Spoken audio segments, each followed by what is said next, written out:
I'd like to call this meeting to order. Start with the pledge of allegiance.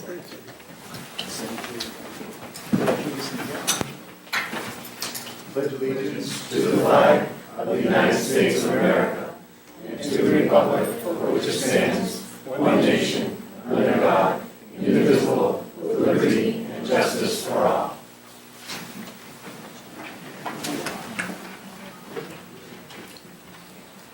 I'd like to welcome you to the meeting tonight, and we'll start off with comments from the general public.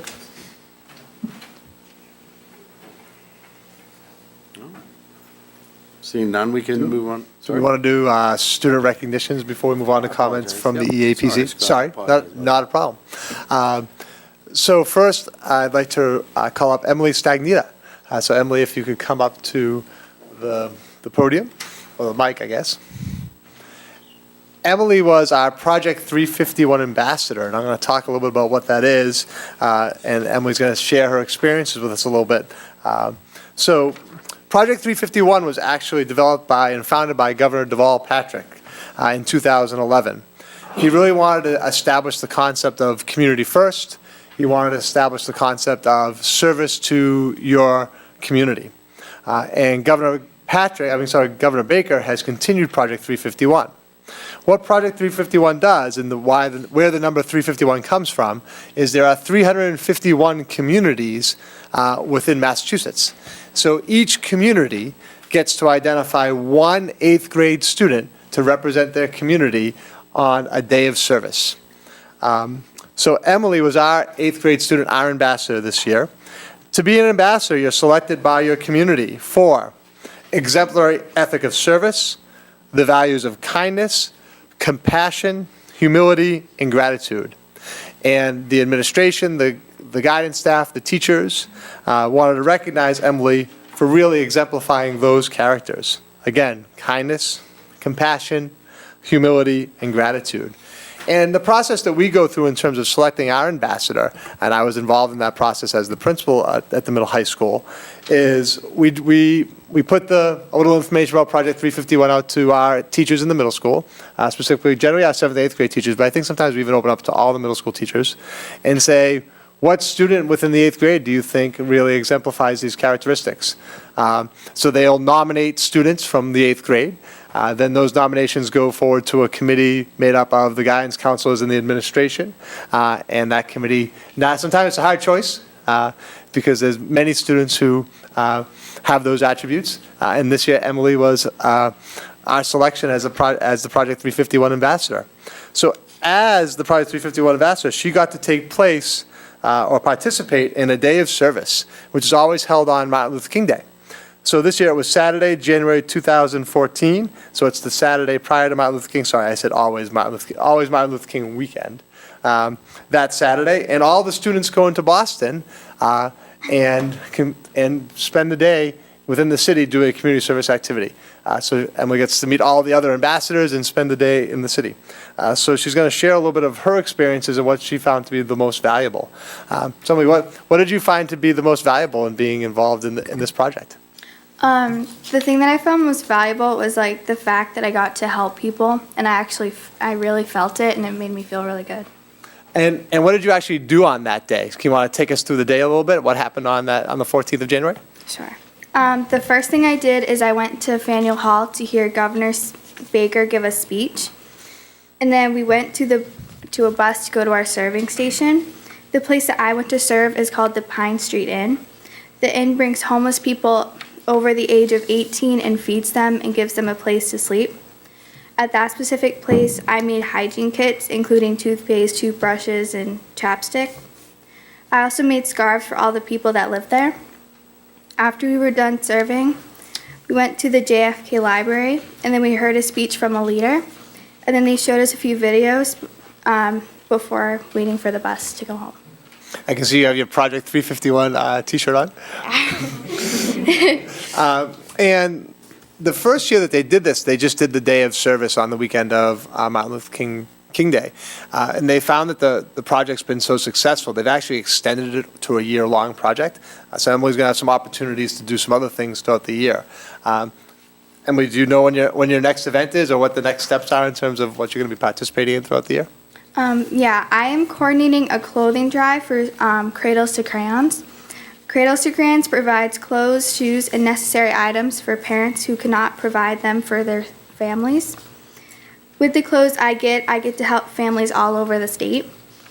266 schools participated last year, and they collected about 43,000 pounds of clothes. This year, 311 out of the 351 schools are participating.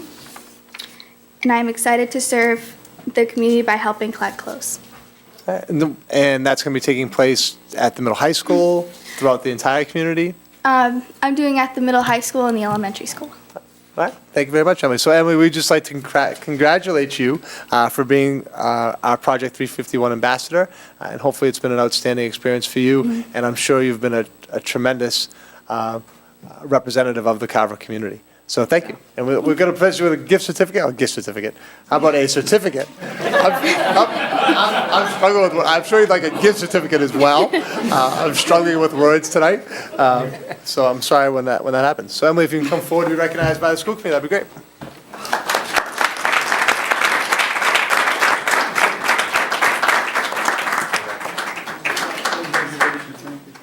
Congratulations. Not as good as a gift certificate. Congratulations. Thank you. And Emily, sorry, did any members of the committee have any questions for Emily Any comments? or comments? I'd like to say congratulations, and I think Mr. Neef is right. It's always hard to choose one, so that's a pretty nice honor to be selected to be that person. So represent Carver well throughout the year, and congratulations. Thank you. Thank you. Emily, what grade were you in? I'm in 8th grade. 8th grade. That ability to stand out, it says a lot about you. And I mean, carry that forward for the next few years in high school and really, try to pull others up with you because you're at a good place. Thank you. Thank you very much, Emily. Congratulations.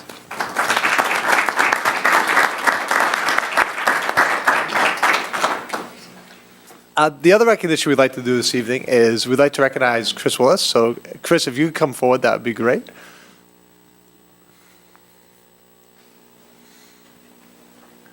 So, Chris became the 9th thousand-point scorer in Carver Public Schools history. He became the 6th boy to reach that accomplishment for the boys basketball team this year. Chris has really been an outstanding student athlete, representing our school really well, both in the classroom and on the courts and the fields. He's the 2-year South Shore League Player of the Year in basketball. He's also played football for us in unified track, and really is just an outstanding representative of the school and the community. And we'd like to congratulate Chris on scoring his 1,000 points. He actually is next to what's going to be presented to him. So I'll move over in that direction.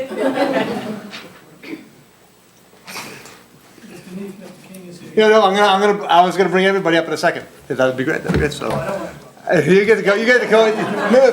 So, Mr. Schultz, Mr. King, why don't you come on up? Mr. and Mrs. Willis, come on up.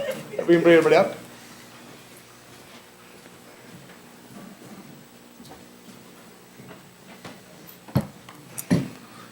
So what we have for Chris is we have the ball used to score his 1,000th point, and it's inside, obviously, a display case that says Chris Willis, Carver Middle High School, February 3rd, 2017, 1,000 points. And we have Mr. King here, the boys basketball coach, who's been Chris's coach throughout high school, and Mr. and Mrs. Willis. So, Mr. King, I don't know if there's anything you want to add. I don't know if you want to say a few words. Sure. I've never had a loss for words. Because you've had the opportunity to work with Chris over the last 5 years. I'd just like to say that Chris has been with me for 4 years, and as Mr. Neef said, he is the 6th boy and the 9th overall, and one of the better student athletes as he carries a 4.0. He's been a great leader, and he's got a lot of awards still to come. We've put him up for All Scholastic in a few papers, and we expect him to get a few.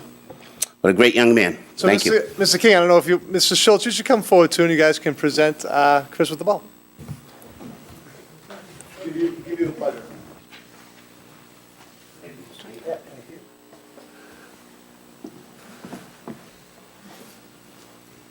Thanks, Coach. You are so welcome. Just to let you know, Chris ended up the season with 1,169 points. He is third in boys' scoring. Thank you. Mom and Dad, a picture too?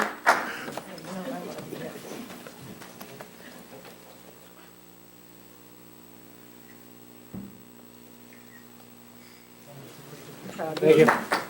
Congratulations, Chris. Congratulations. We'll have you come forward and shake all this. Oh, sure. Sure. Congratulations, Annette. Well done. Congratulations. Congratulations, thanks. We put all the rest of the 1,000-point scorers and put a team together. That's great.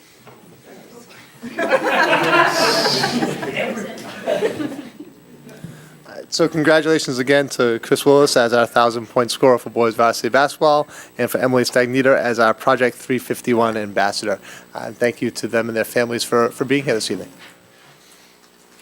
Some very, And there's no pressure for you to have to stay for the rest of the meeting. You're more than welcome to, but there's no pressure for you. some very proud families, and I bet that's a very proud thing, over 1,000 points. But the coach kind of sold me, because I like the 4.0 that goes along with it too. That's really good. Very nice. I'll open up again comments for the general public. I kind of stepped out of order there for a minute. So if anybody has a comment or would like to get up to speak? Okay, seeing none. Any comments from the EAPC?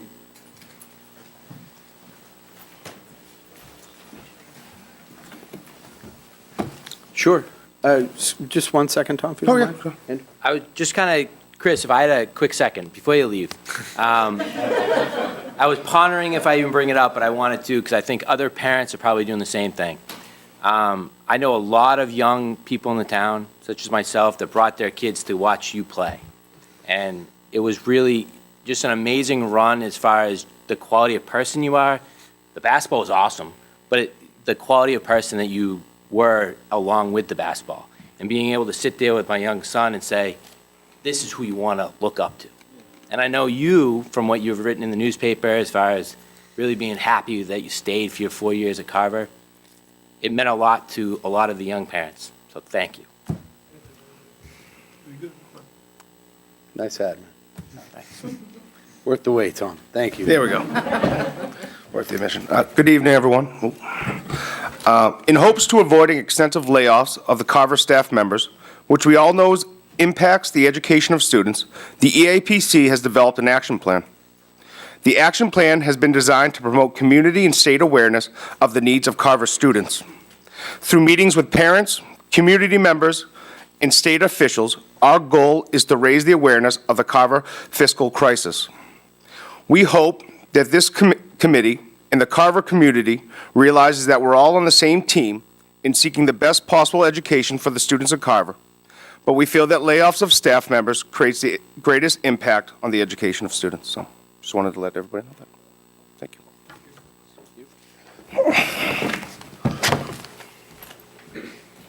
Update from Student Advisory Council and Captain's Council?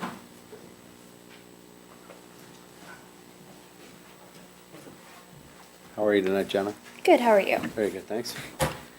Hello, everyone. So for our student council update, recently our council went down to the Hyannis Resort and Conference Center for the 40th Annual Massachusetts Association of Students Council's Spring Conference. That's a mouthful.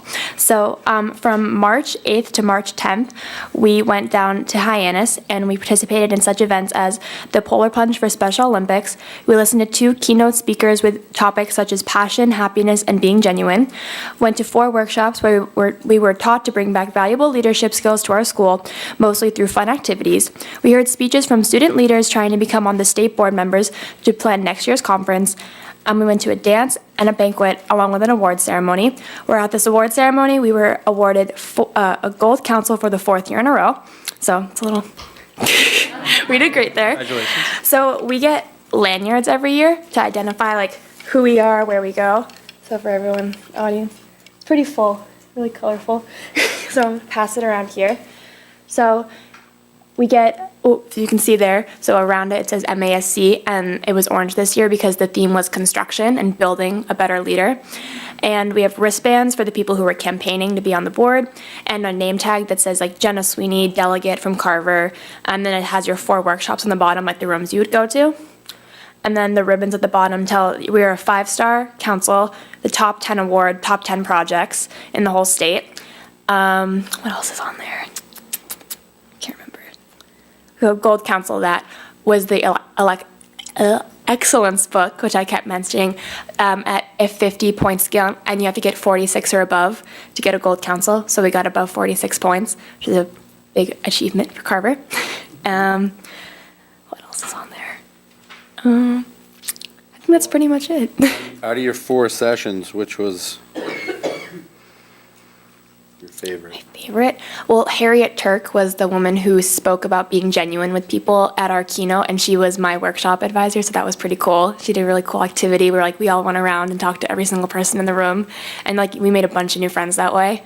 So now I have a lot of new friends. MASC is the main reason how I have so many friends from so many different towns, because it's just such a big opportunity. Probably made about 30 friends there.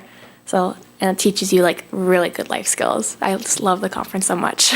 Excellent. Yeah. And you said this is the fourth consecutive year that Carver Middle High School was awarded a Gold Council? Yeah, 4th year in a row. Yeah. Thank you for representing us so well. Thank you. so. Means a lot. You can give it to them too if you want. I don't know if anyone wants to see it. Well, congratulations to you guys. I think that's exciting, and Yeah. I know you guys put a lot of hard work into it, and I really think that it seems to really give you guys some leadership skills and new friends and confidence, and Yeah. it speaks volumes. So congrats to you and everybody else that went. Yeah, I think Thank you. that Appreciate that connection with students outside your district and from all around is a great way Yeah. to move forward. That's fantastic. I encourage Great any opportunity. student listening, join student council. It's so fun. Best decision ever. Very nice. Thank you, Jen. Thank you very much. So no captain's council. So we'll move on to approval of minutes. I accept the motion. You're going to have to do separate, I think, because I Yes. wasn't here for the 13th, so I have to abstain from the 13th from the vote. I'll make a motion to approve the February 13, 2017 regular meeting minutes. A second. Any questions, comments? All those in favor? Aye. Aye. 3 aye, 1 abstention.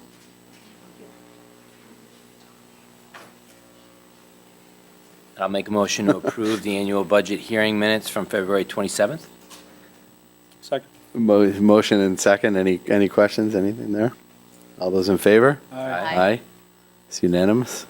I'll make a motion to approve the executive session minutes of February 27th, 2017. And I'll second. Any questions? All those in favor? Aye. Aye, unanimous again. Moving on to communications. Communications. First, we have a letter of thanks from one of our students who presented in December. He wrote a letter to myself and to the committee. It's short, so I'll read it to you. I'll read it for the community. And it's from Connor Dayhill. On December 12, 2016, I was part of a presentation for Language Live, along with my classmate Fred and my teacher, Miss Liberty. I wanted to tell you all so much more, but I had a bad cold and couldn't get my words out, and I was a little nervous. I wanted to let you all know how wonderful a teacher Miss Liberty is. She's made such a huge difference for me. I've learned so much, and when I first came to the middle school, I had trouble reading, and it was hard for me. The Language Live program helped me and my classmates all become much better readers.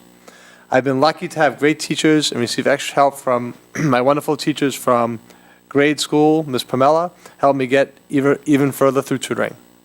I feel these teachers truly care about me and making me smarter and making me try my hardest. It's not easy, I get frustrated, and when I want to do my it's not easy, I get frustrated and want to do my best. I just want to let you know what a difference the teachers and the programs have made for me.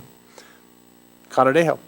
So obviously this was also shared with his teachers, and so we just wanted to thank Connor to writing to the school committee for thanking us and recognizing the Language Live program and how it's assisted him.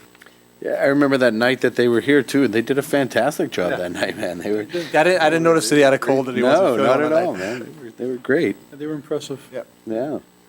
The second communication is really an update for the committee. So the Day on the Hill, sponsored by the Massachusetts Association of School Committees, is a legislative advocacy day, which brings superintendents, school committee members, and students together to meet with executive and legislative leadership and local representation to advocate for educational matters. So all school committee members are invited, all superintendents are invited. So if you're interested in going, just let me know and we'll register you. I plan on attending. Last year I took a couple students, so I may outreach, because students can also attend. So I may make some outreach to some students at the middle high school and see if they're interested in attending that day. Unfortunately, it's not at the State House this year. It's at the Grand Lodge of Masons, because I guess the State House is under renovations. But if members of the committee are interested in attending, just let me know, and Anne Marie and I will register us. So Scott, what's the sort of formula for the day, like when you went? There's usually a couple of speakers who are going to focus on what are the burning issues within the state. Last year, most of the speakers focused on the Foundation Budget Review Committee and the concepts of how the state has to change maybe its formula for funding education within Massachusetts, and it highlighted those recommendations. There's also one or two speakers from the association who will kind of identify advocacy points that the association have identified, which obviously last year also tied into the Foundation Budget Review Committee, but they actually gave you a list of, the Mass Association of School Committees have these 10 points of advocacy with your legislators. And then you can make individual appointments to meet with your local representatives on that day after the presentations. So the presentations are in the morning for a couple hours. Then after that, you can make appointments to meet with your local representatives, and then there's a luncheon. Okay. We've already made an outreach to our local representatives, but obviously this would be another opportunity.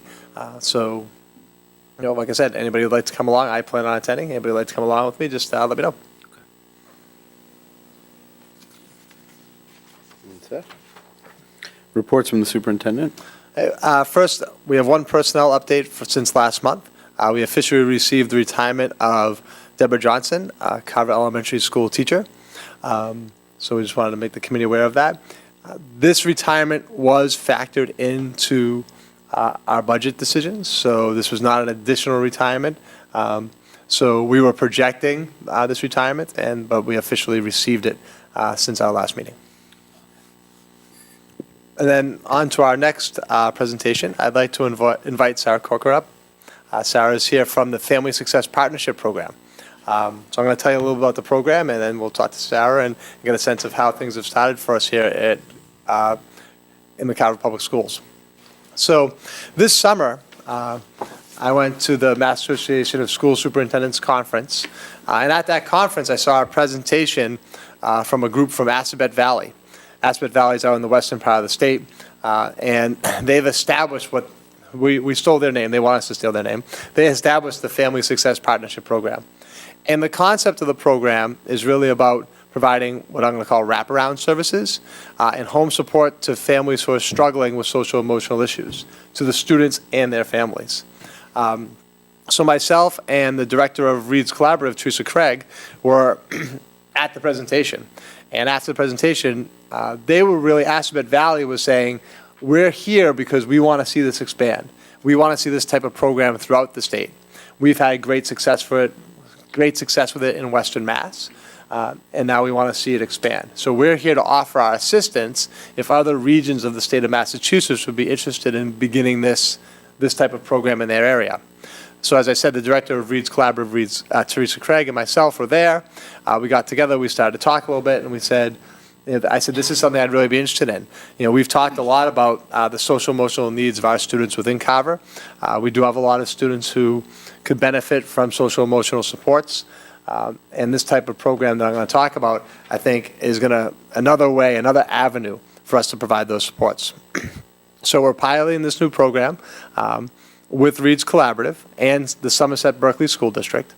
The program is being funded through the 274 Special Education Grant, so it's being done through grant funding. Reed's is the lead, so Sarah is an employee of Reed's Collaborative, but we're purchasing services from Reed's through this grant. Again, the services that provide wraparound services and home support for students and families struggling with social and emotional issues. The goal is for the counselor, for Sarah, to connect struggling students and families with appropriate community resources, and if necessary, provide in-home supports to ensure that students access those needed services. As part of the pilot, Sarah has the opportunity to work with up to 5 families in the district at a time. And the students and families that we've begun to make outreach to were selected by a committee of counselors and administrators from throughout the district. Sarah is here this evening to talk a little bit about her training and her preparation to run this type of program and her early interactions with some of our families in a generic sense. We just launched this in January, so we spent the fall building the program, and then we launched officially in January. So I don't know if you want to talk a little bit about your background, what led you to us, and your training to be the leader for the Family Success Partnership. Sure. So I've worked with kids for the past 15 years. I've worked in schools. I've worked for the Department of Youth Services, both in the detention facility as well as doing assessments. And currently I also have my private practice where I work with kids and families in the Special Kids Special Care, which is a collaboration of children in foster homes or with the goal of reuniting back with biological parents. And there's also medical complexity. So this role from January till the end of the year is part-time. It's 12 hours. So so in January, I spent a good portion of that month in training with Assabet Valley, doing home visits with the counselors there, working, kind of seeing like a strength-based assessment that they use with families. Also, a very valuable experience was attending the district meetings that they would have at their schools and being able to see kind of how those team meetings work. And usually it was the school counselor, school psychologist, special ed directors, and just they went over updates with the goals, the progress that has been made. We would talk about new families that might be referred to the program. So that was really valuable. And like Scott said, in February we started working with families here, and really, I guess so far with Carver and the other school district in Somerset, it's about so a student and family is referred, but we work with everyone in the family. So whether that would be, young kids, kids who are, 18, who's ever in the home, who might need support, we do our best to kind of collaborate with with the community and what's available out there we want to see families thrive and we want to see kids succeed in school. We're able to work with housing. Sometimes it's just basic needs, food, insurance. Maybe a student is not insured or they're underinsured, so helping families apply for insurance, all the way up to depression, trauma. So we're really school refusal. So we're able to work with a lot of different presenting barriers. Thank you, Sarah. So I think this is going to be a real benefit for our community. As I said, we have a lot of students who struggle with a variety of social emotional issues. And sometimes the block on the school end was we struggled to get those students to the resources. So we would talk about them with them, but we wouldn't necessarily have that next step outside of school to assist them in getting there. And really, in my mind, that's the big picture idea, is Sarah's going to be able to provide those supports and make that connection with community resources so students and families are getting all the resources that they need. And it, depending on the needs of the family, like we're in the very beginnings, Sarah just started a month ago, maybe a family she might be with for a month or two because she's just making the connections they need, and once those connections are in place, she can step back. There might be other families where their needs are a little more intense, and it might be a longer period of time. But the concept here isn't for Sarah long-term to be providing all the resources. It's connecting with the resources, making them fully understand what's available, and then assisting families in accessing those. I'm excited about it. I think it is a good opportunity for us as a district to best meet the needs of some of our students. And one last thing, one other thing that's pretty Absolutely. unique about this position is being able to kind of meet the families where they are. So in terms of visiting, I can be available at 7 a.m. for a family visit at the school and their homes, later in the evening if families are working. So, being able to accommodate, so it's not your structured, 7:30 to 3 day. It's a wide variety of flexibility to be able to meet families and students. I don't know if anybody on the committee has any questions, or Sarah, I don't know if there's anything else you want to add, or? I think the other thing in the last couple months that I've been trying to do is really partner and build relationships with community resources, here in Carver and also Plymouth. The Children's Behavioral Health Initiative, they hold system of care meetings monthly. So Plymouth would serve this area. So, I have that on my agenda to attend those meetings monthly. I think at the meetings, we would really be able to develop partnerships with mental health agencies, boys and girls clubs, after-school programs, things like that we can bring back and talk about with the school and the students.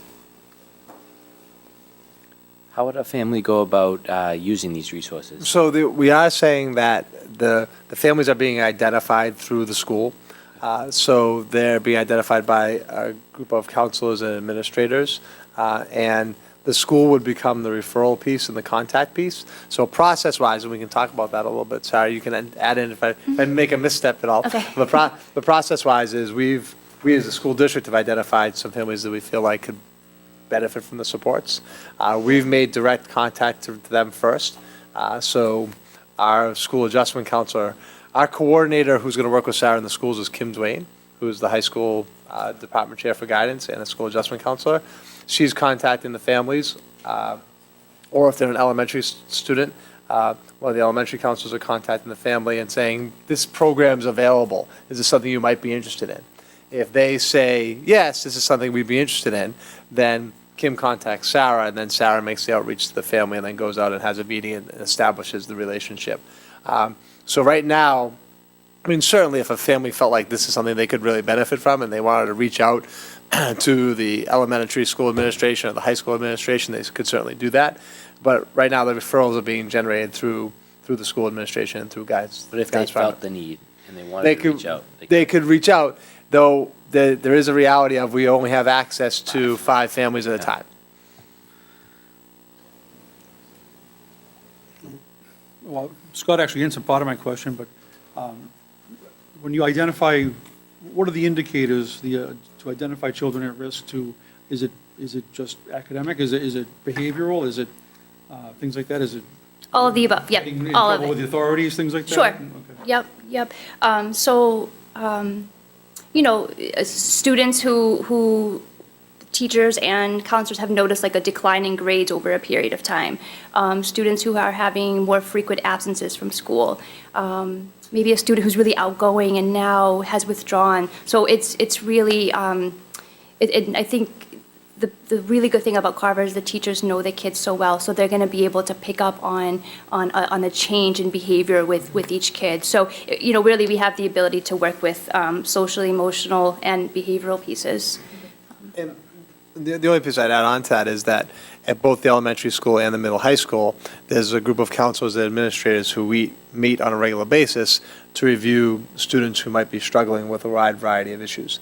And they kind of review those students and say, what supports are we putting in place? Now, some of those supports are obviously very directly school-related and happening during the school day. But there might be other students where they'd say, you know what, we've been trying, we've been working, but we haven't been making the inroads we really want to make. And this might be a person who might be a good referral to the FSP program. So Scott sort of is our representative through Reads, and I think this is a great example of that benefit of that collaboration. working with Teresa. So thank you for doing that and being a part of that. And this could probably be a full-time situation by need. But I do thank you for advocating for our town and our students here and helping out in any way we can. And Reed's long-term vision, not to speak for Teresa, Craig, but having worked with her on this program, is we would like it to see it grow similar to Aspet Valley. Does Aspet have 5 counselors now? So, yeah, their program started kind of similar to how we're starting here, and they, I believe, are up to 8 full-time 8 full-time counselors. counselors. Yeah, so it's. And they service many districts. Yeah, I think many. Yeah, it's over 15. So they service over 15 regional districts. So Reed's, as a local collaborative, wants to establish the same concept. So we're kind of on the ground floor of this, and they'd like to see this be a program that services a whole area in southeastern Massachusetts, and have multiple counselors who are full-time. But like with any program, we wanted to start small, start and get our sense of it, and with the hope that this program will grow over the next 5 to 10 years as it has at Aspet Valley. And I have to give them credit because they've been an invaluable resource for us in terms of starting this program.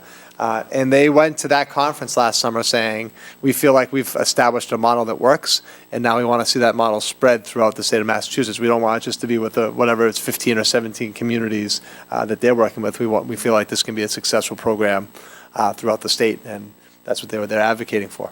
Yeah, and they also still, I have a teleconference bi-weekly with the clinical coordinator from Aspet Valley, and then we also have, there's group supervision that's every Wednesday. I don't always go every Wednesday for hours-wise, but usually twice a month for group supervision too.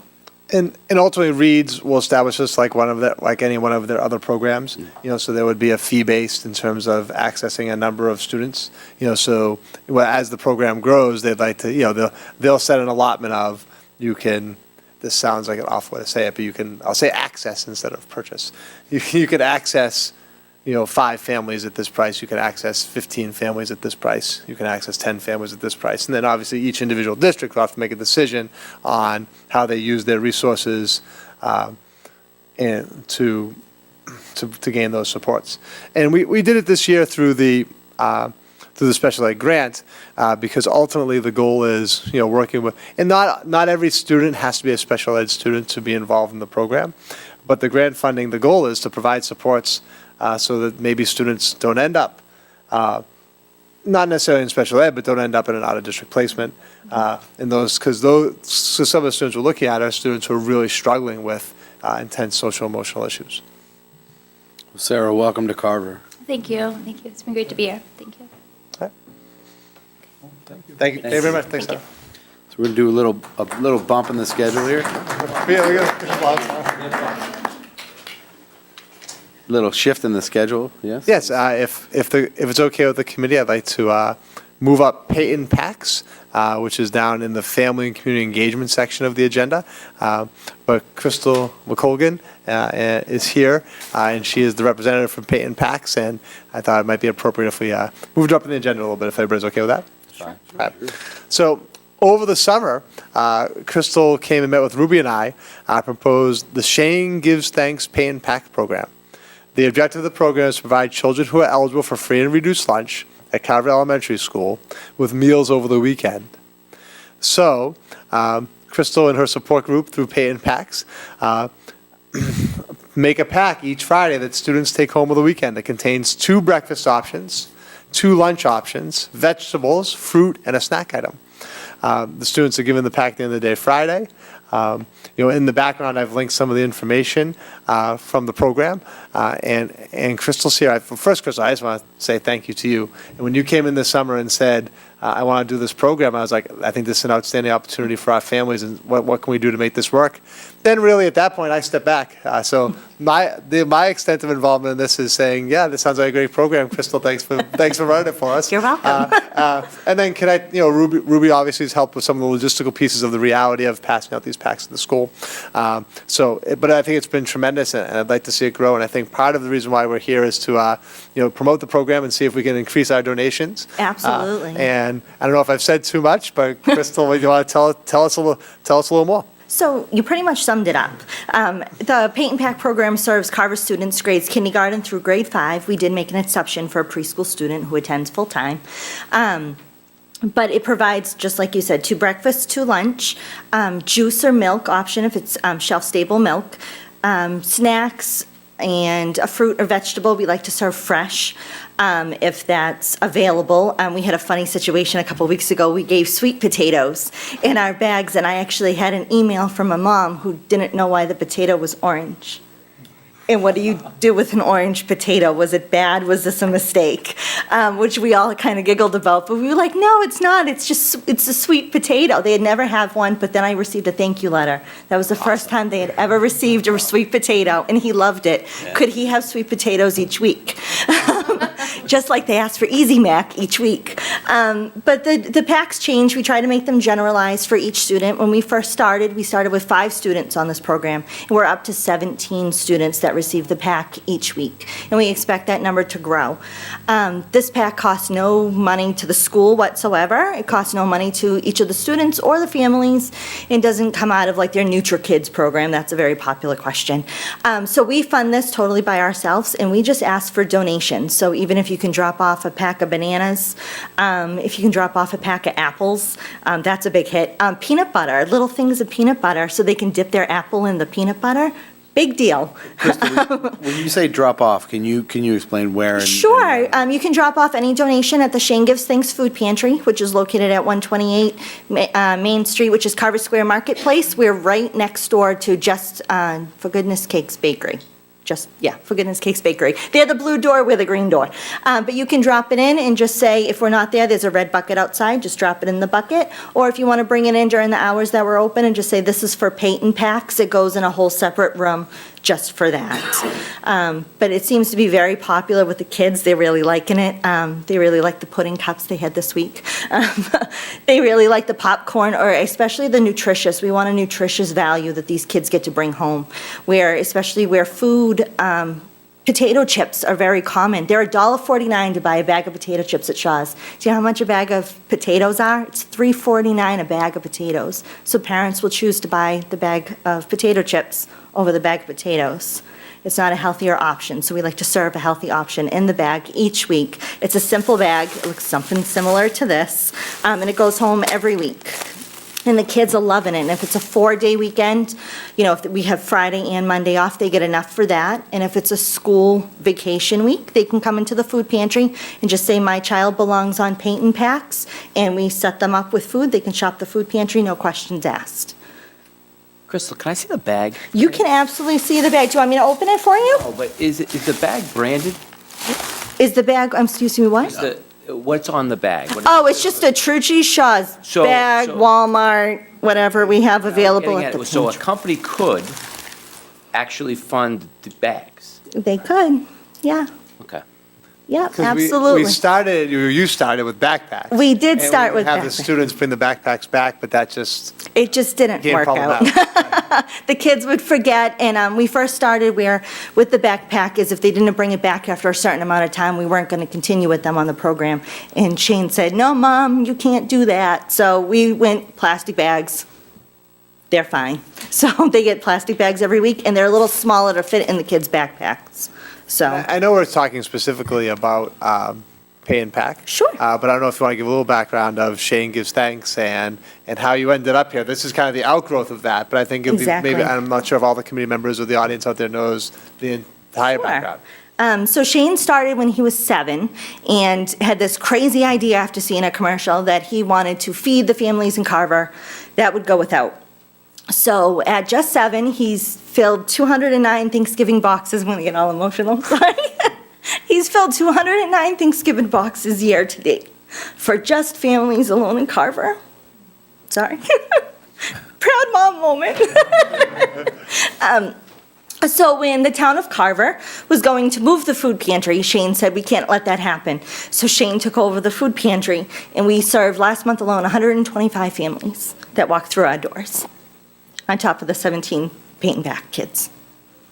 Hunger is a problem here in town. Jenna, doesn't the student council do something with the food drive at some point during the year? Some point we do. Okay. A thought is too, Andy, I know you did a big drive last summer, and you're talking about doing that again, and that was really successful. I'd like to bring something up maybe at our next joint meeting to work with the selectmen to try and find ways we can help support that food pantry, because I know the last time we talked about that a little bit. I know as far as the school system, what a lot of other districts do is with the student council on that first day, there's always PD days for the teachers that they sort of promote the teachers to bring in an item for the food pantry. Absolutely. So you start the year on that sort of positive note that way, and it's a good way to get an initial donation before the holidays begin. And I'd just like to try and work with the committee. I think it's fantastic what you guys are doing, and Thank you. Andy was very involved when the food pantry was being moved and what Yes. was going on with that too. So it's fantastic to see somebody pick it up the way you have. Thank you. And I think as a committee, I could probably speak for everybody and say that we would love to help out and support you in any way we can. Thank you.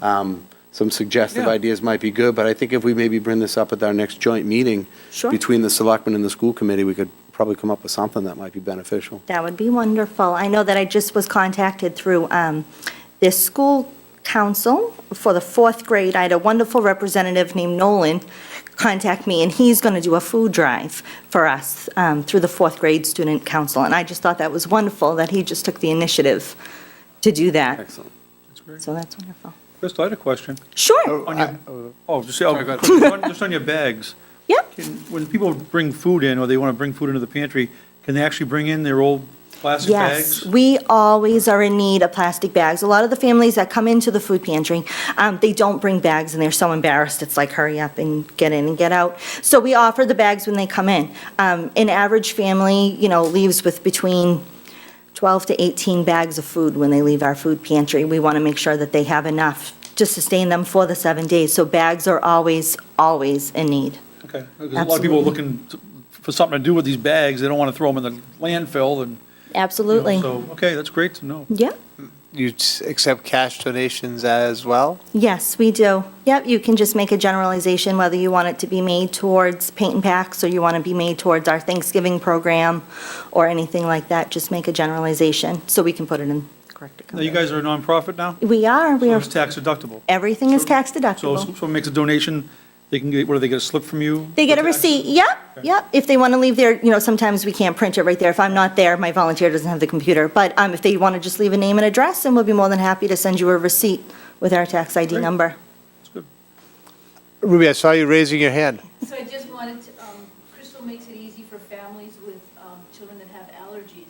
You and I Yes. had talked Oh, about okay. that as well, so you might want to let the public know. Sure. If anybody has a food allergy that does want to sign up for the program, again, the program is completely free. They just have to reach out and say, hey, you know what, I want to sign up for this program. If they just let us know that there's a food allergy, we can be more than happy to make an accommodation with a special bag for that student. That's not a problem. And I know we're going back a little bit, and maybe I should have mentioned this in the intro, is Sure. can you just talk about how you initially put it out to families? How did people find out about this? How did we get our? Sure. We sent home flyers the beginning of, I think it was October. We sent home flyers through the school and just said if anybody wants to sign up for the program, this is the program that we have. You can now reach out to the food pantry itself. You can reach out to Mrs. Maestas at the school. Even Kelly, one of the receptionists, she knows all about it. If you don't want to reach out to the food pantry, that's fine. We have, through our website, you can click on our paint and pack program on the top of our website, and then click contact, and you can just send us an email, and as long as you're a Carver family with a Carver student, kindergarten through grade 5, we'd be more than happy to help you. So the only restriction is you have to be a Carver resident? You have to be a Carver resident, yeah. So there's no names, no nothing like that? People just, to come and use the food pantry in general? In general, to use the food pantry, we did open up to the town of Plimpton as well. So you just have to be from Carver or from Plimpton, and you just bring in a photo ID, a utility bill, and a proof of income, and we fill out a sheet for you, and then you can come in, and it's set up just like a grocery store. That's what Shane wanted. Great. But pay and packs is for students of Carver Yeah, Elementary. right, Yes. that's right. Yeah, Thank you very much. You're If very I could just say one more thing. sure. In the time I was involved with the food pantry at the Council on Aging, one of the things that I was, and many other people were worried about, we had this conversation before, that people thought might have thought just because it was in the Council on Aging building, it was maybe only for senior citizens. Yeah. And I remember how many times we tried telling people, it's for everybody in Carver. If you need it, go. There's no judgment. So I really applaud your efforts and your success in this and Shane's, but to have it out of the Council on Aging might be actually more welcoming for people, plus you're in a central location now. Yes. So I think that was a great move. Thank you. We have everything from diapers and formula to cranberry sauce and, and anything that comes in cat food. I mean, we have a little bit of everything, so That's great. it's an amazing thing. And for me, I think back to the beginning of the meeting a little bit and think about Emily Stagnita in terms of that concept of building within students community service and giving back to a community. And I cannot think of a better example of that in real life than what you're doing. It's tremendous. I'm in awe and I'm impressed with the work that you and your family have been doing in support of really the community and the residents of Carver. So thank you. Thank you. Thank you, Crystal. Thank you. Thank you very much.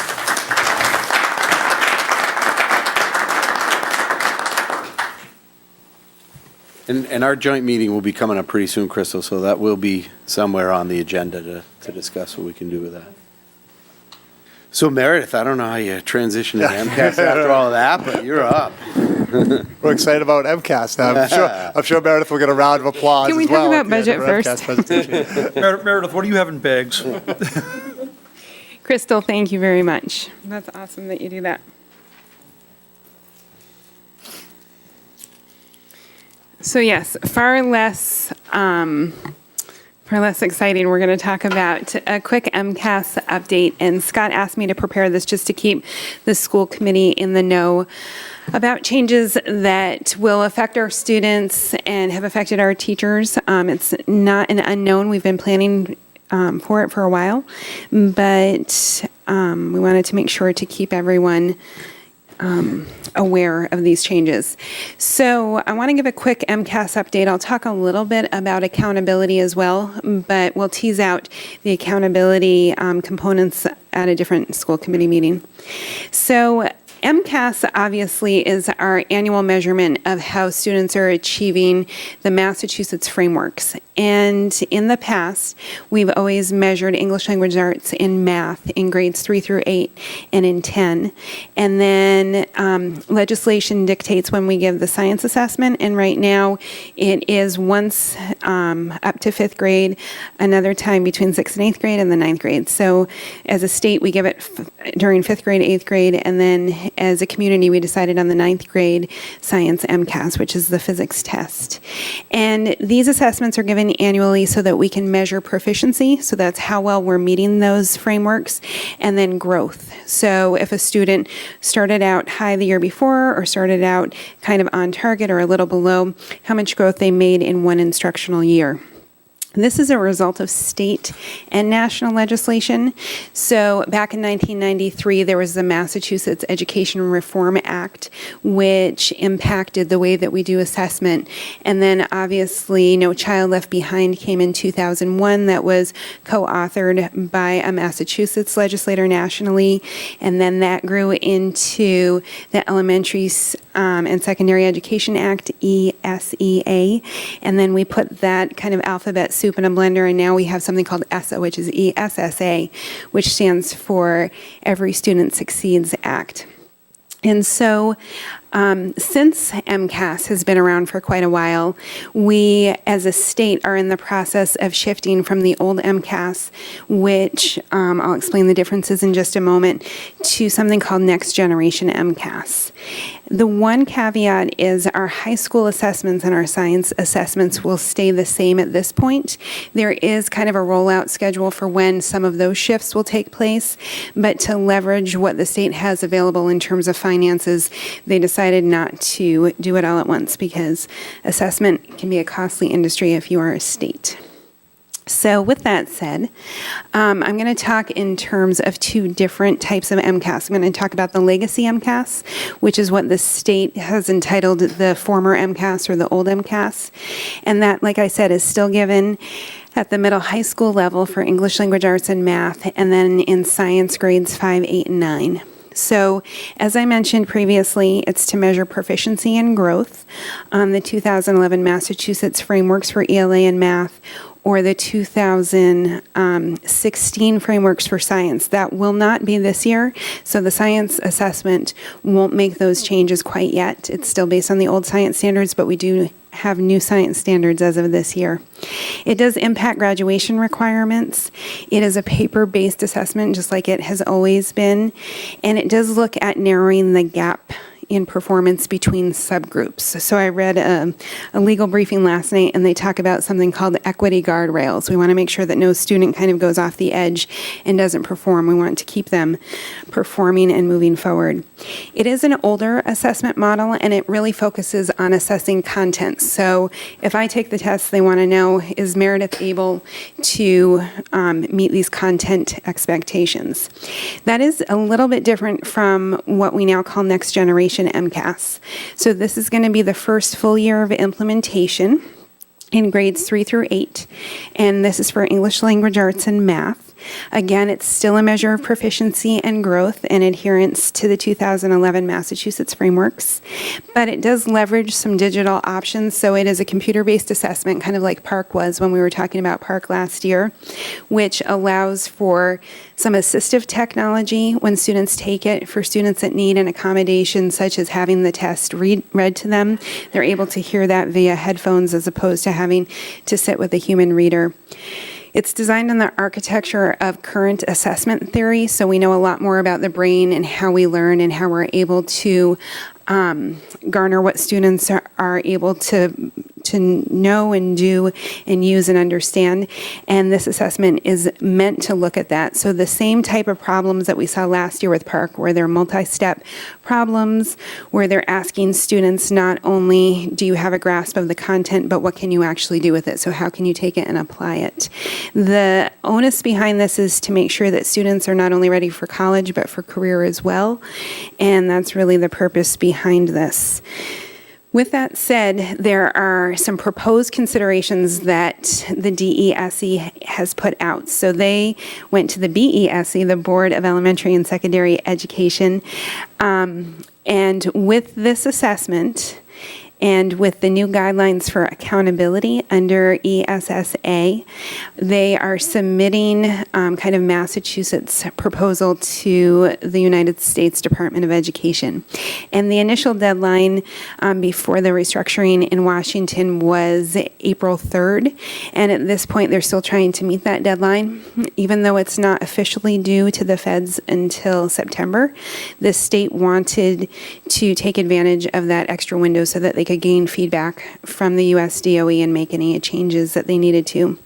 The other thing that they've proposed, even though this is not set in stone, is they're proposing something called a one-year accountability reset, which would allow us to implement some of the proposed changes in ESSA and this new assessment without it affecting individual accountability.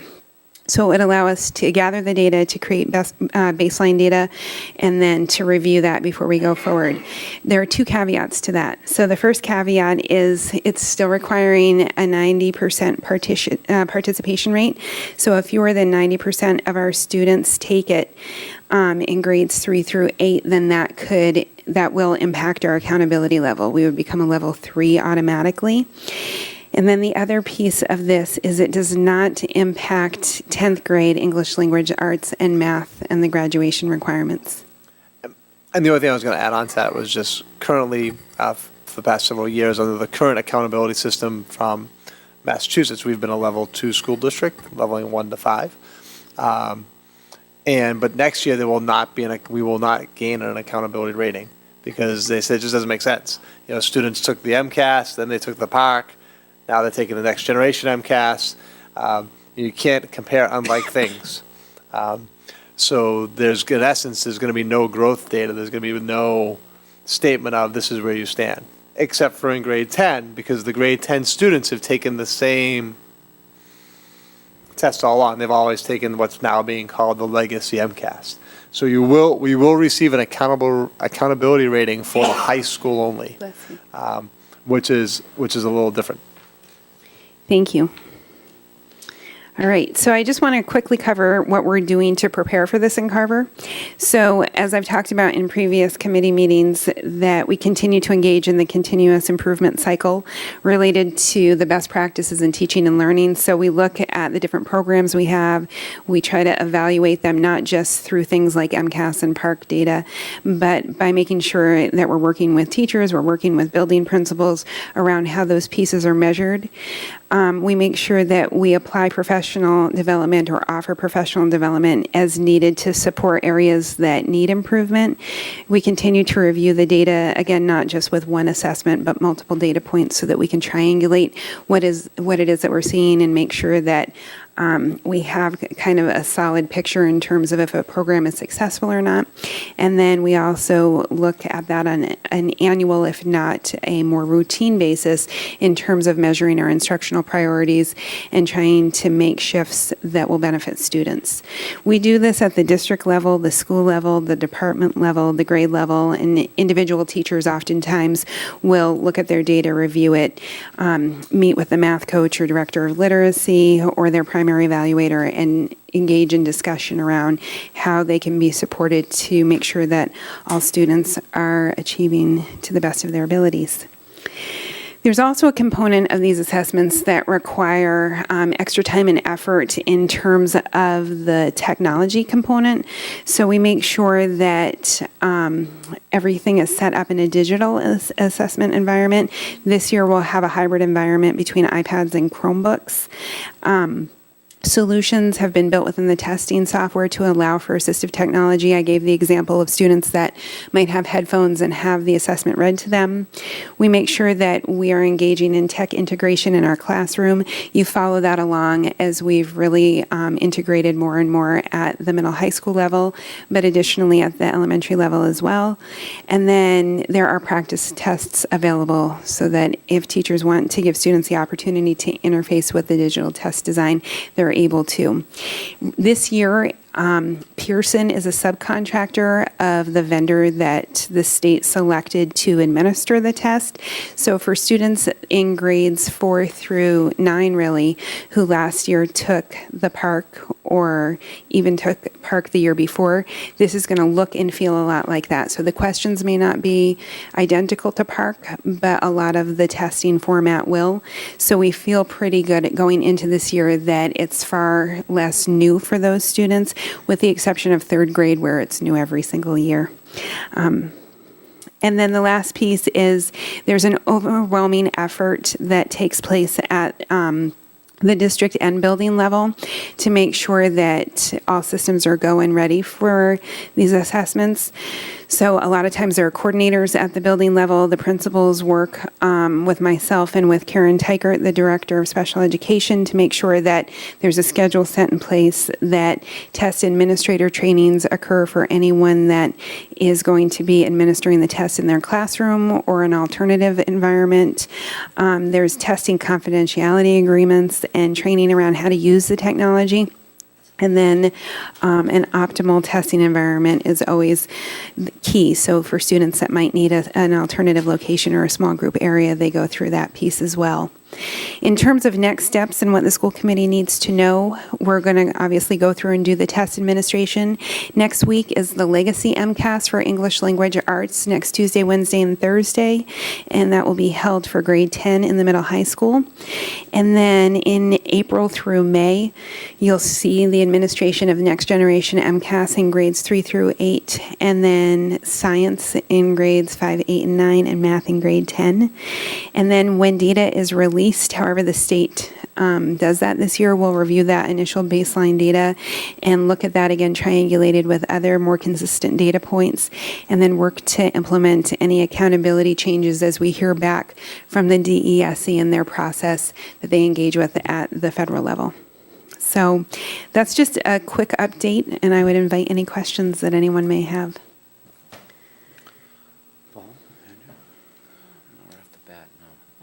I would make a request, actually, because I still think the new MCAS is quite a difference from the PARC also. There's a constant change there.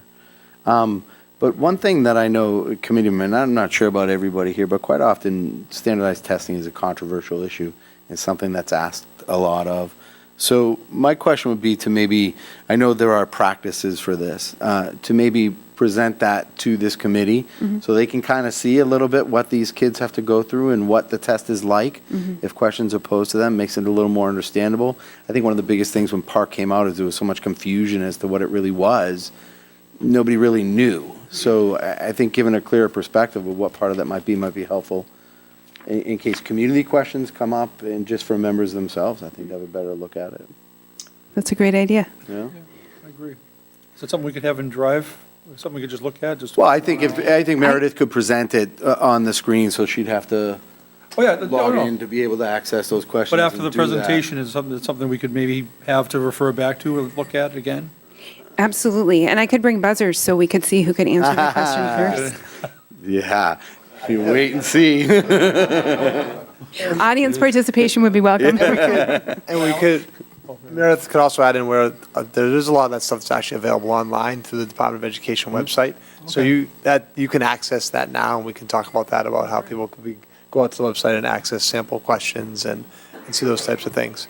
Most of that's back to the legacy MCAS exam, though. Right.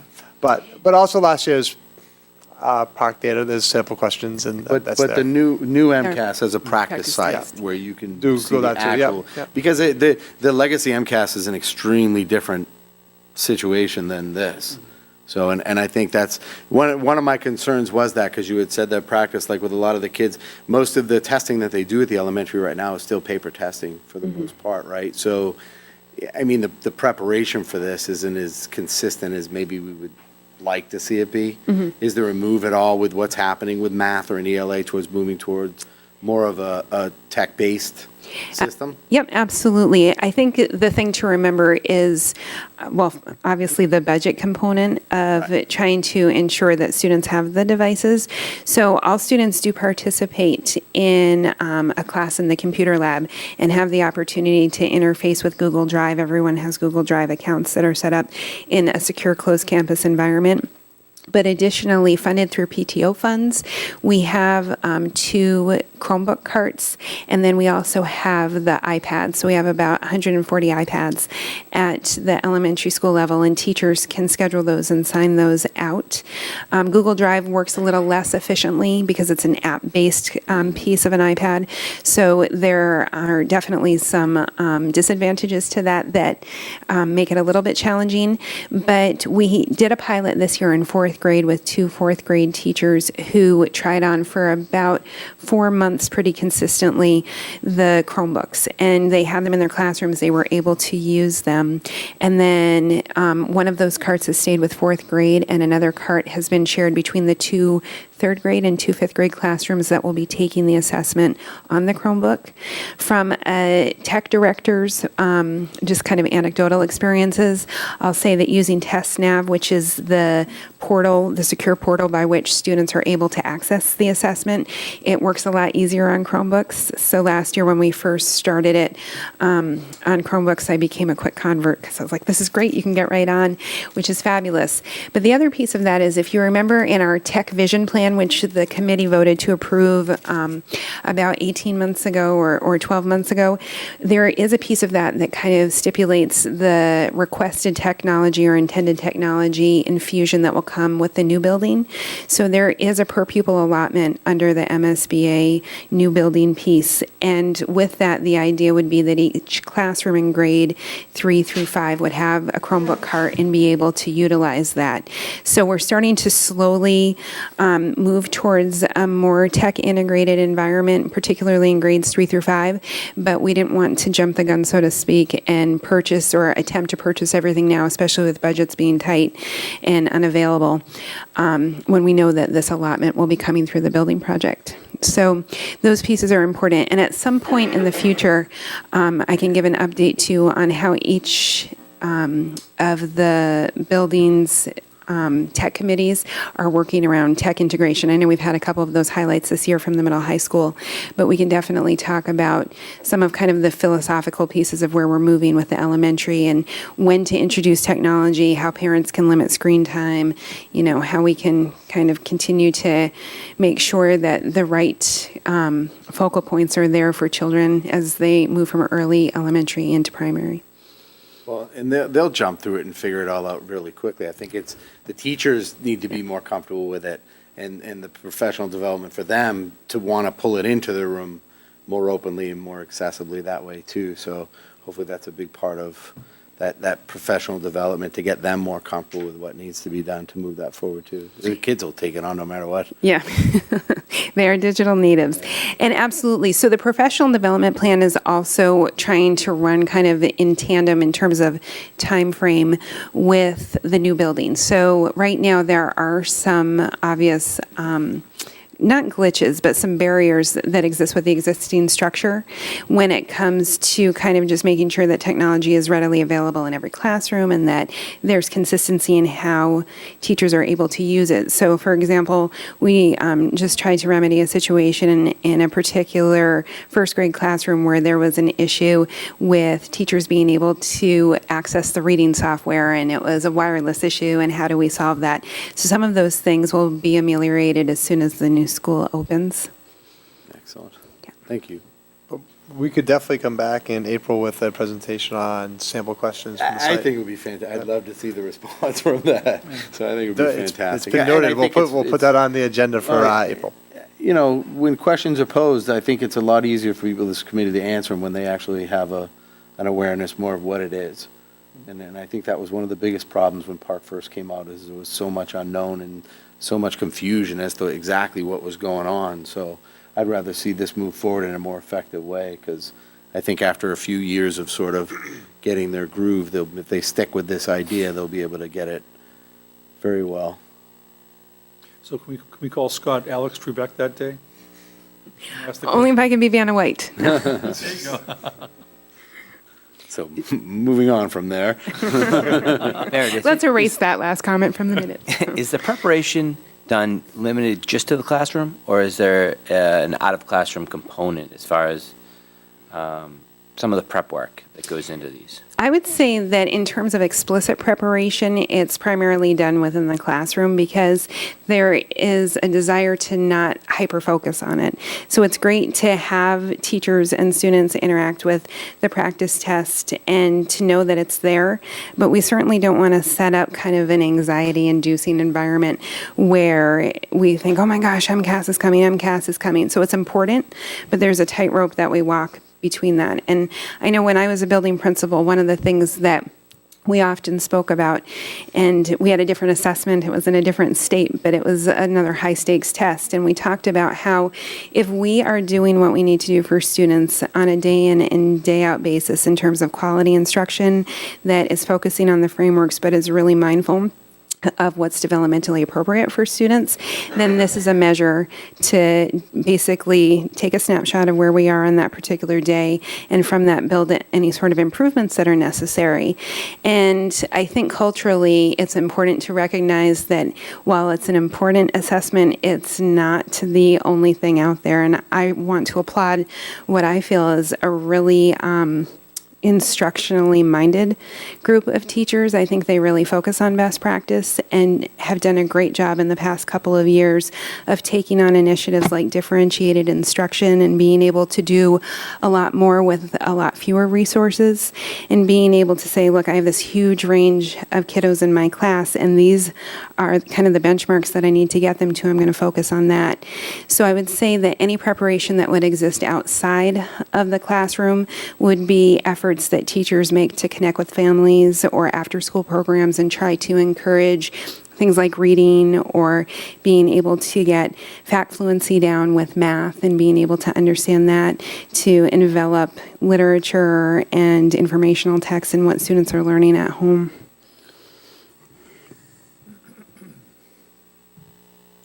Any other questions? Thank you, Meredith. Thank you, Meredith.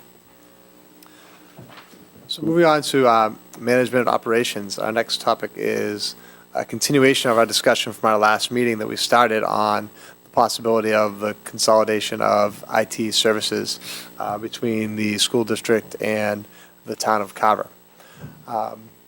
So I'm going to have Meredith put up an organizational chart. And we'll talk about that a little bit. Okay. In this model that we're talking about proposing, The schools would take the leadership in providing IT services for both school and town. The superintendent would have joint oversight and management of a new position with the town administrator. But on a daily basis, that person would report directly to the superintendent of schools. So looking at the organizational chart, first, we have up there how we are currently organized. So on the school side, we have the school committee, we have the superintendent of schools, we have it says assistant superintendent, but it shouldn't say assistant superintendent, right? No, we do not have an assistant. We've been working with an outside consultant in terms of the organization. They keep on calling Meredith's position as assistant superintendent. It is not. It's the director of curriculum instruction and technology, who then works with two techs. And then we also contract our network maintenance services out to a group called LCN. And currently budgeted for next year, we have $25,000 to pay for the network services from LCN. We're paying them $22,000 this year. We budgeted $25,000 for next year. That's something that would have to go out for bid if we were going to maintain those contractual services. On the town side, we have the Board of Selectmen, the town administrator, and under the town administrator, they're contracting out their services as well. And right now, in total, their contracted services are about $50,000.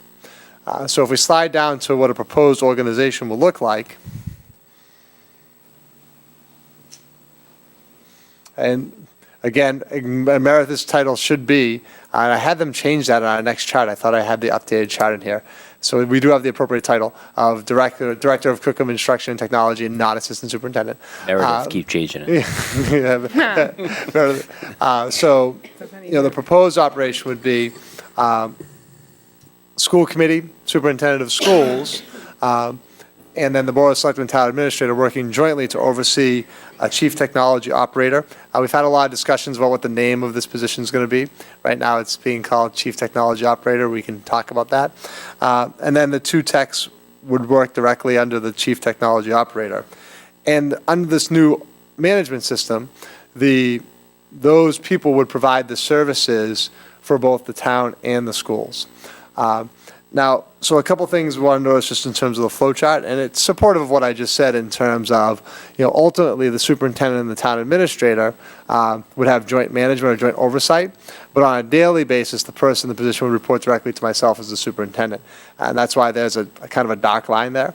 So in the organizational flow chart, there's a dark line to the superintendent in red, saying that this person's reporting on a daily basis to the schools. Because the reality is, the schools make up 80 to 90% of the technology within the town. But the town administrator and the Board of Selectmen, represented through the dotted lines on here, would obviously have a combined oversight of those positions. And then in terms of Meredith's role, because Meredith right now does have the title not of Assistant Superintendent, but of Director of Curriculum Instruction and Technology, she would also be working in support and with this new position of Chief Technology Operator. So in my mind right now, Meredith has a weekly meeting with the tech staff, and they manage the flow of all technology within the school district. In my vision, Meredith would still be involved in that process with this new position of Chief Technology Operator, whatever final name we come up with for the position. She'd be working in tandem with them. Ultimately, our goal for this person is to have them be a doer. To have them be someone who can run and manage our network services for the entire town, including the school district. And then that person will work with the people who are users of the system. So Meredith, as the Director of Curriculum and Instruction, is going to have to oversee the implementation of the MCAS exams in the school. She's going to work on professional development for technology throughout the school district. So there's still going to be a technology component within her role. And right now, Meredith doesn't do hands-on fixing of technology. If a technology item is broken, Meredith doesn't go and fix it. If the network is down, and I don't say this in an offensive way, Meredith, because I don't either. If the network is down, Meredith doesn't go and update the network. Right now, we're outsourcing that service. We have a company, LCN, who manages and oversees the network. If the network's down, we work with them and their consultants to make sure the network's back up. The techs are doing that technical work. So our vision is we were looking at our current resources where the school is putting $25,000 outsource our network management, and the town's putting approximately $50,000 to outsource their network management and their computer technology needs. That provided under the current operating budgets proposed for FY18, $75,000. We said maybe we might be better able to use those resources and have a person who's our person who works for us versus outsourcing those services. And in my mind, my goal, we're trying to predict the future. I don't say I can't always predict the future, but the goal would be this would actually provide a higher level of support for the schools for technology because we'd be adding another person. Now, obviously, our tech staff, including the chief technology operator, is also going to have to service the town. And so that's a piece of it. It's not like this person is going to be full-time dedicated just to the schools, because there is a component of servicing the town as well. But I do believe under this arrangement that the opportunity is there for us to actually have better support of our technology services, and then also for the town to have better support of their technology services. And then long-term, there might be some efficiencies in terms of scale, in terms of purchasing power, overseeing the network, managing the network.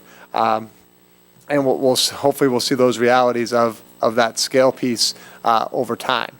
But in the short term, my vision is it's just going to be another person who works for the town of Carver in supporting our technology needs, which is actually really a desperate need for us. And I think that being able to consolidate some resources to do this could have a benefit. So this is our goal. My goal tonight was just to show this sense of the organizational structure. I'm not sure how I missed the assistant superintendent, so again, I'll back that again. There is not an assistant superintendent. There is a director of curriculum instruction and technology. Really just kind of put that out to the committee. We're not looking for anybody to take any action tonight. We're not voting on this. We're not taking any steps. It was just, this is kind of our next step in the process. The next step after this would be, there's been a draft of an agreement that I actually just looked at today that we would be able to provide to the committee. It's not, you don't have it yet. It wasn't in your background. It's not on the agenda tonight. But the next step will be at the joint meeting on March 30th. We thought it would make sense for the school committee and the Board of Selectmen to look at that consolidated agreement, the agreement that eventually the committee would have to agree to bring these services together. So that's kind of where we stand right now. And at this point, I would open it up to any, well, the other piece I want to throw in before I open it up to questions, because we know we talked about this. We have applied for a grant for consolidation of facilities, and there's a second grant for technology, for a consolidation of technology. In my mind, the grant funding here would be used in the first year to help offset the position a little bit. So we said that the school will be putting in $25,000, which we're already allocating to LCN. The town would be putting in $50,000 from their operating budget. There might be a little additional money needed in terms of supporting that position in terms of benefits and all the pieces that go into that position, which this year would be funded through the grant if we were approved for the grant. And then long-term, the goal would be to have support from the town to move forward with that position. The other piece the grant funding would be, the other piece the grant funder would be looking for would be to have an audit done, to have an outside person come in, work with the new person that we hire, and kind of evaluate our network and say, what's the standard of care? Where does our network need to be as a town and as a school district? Now, we've recently done that on the school side, so I think our network's in a pretty good position. I think there'd be some value on the town side to have that piece, and then to see how those two pieces are going to integrate together. So part of the grant funding would go to having support in this transition and some funding in place so that we could have an outside look in terms of what's the best operation for our network as a whole as a town of Carver. So we wouldn't know about the grant funding probably until the end of April, beginning of May for the technology side, but that we are proceeding with applying for those grants. So I wanted to make that clear based on our conversation from last time. So now I'll open it up to questions. The grant funding does not have to go through to go forward with the consolidation. The grant funding does not have to be approved to go forward with the consolidation, but I think it would be valuable. Okay.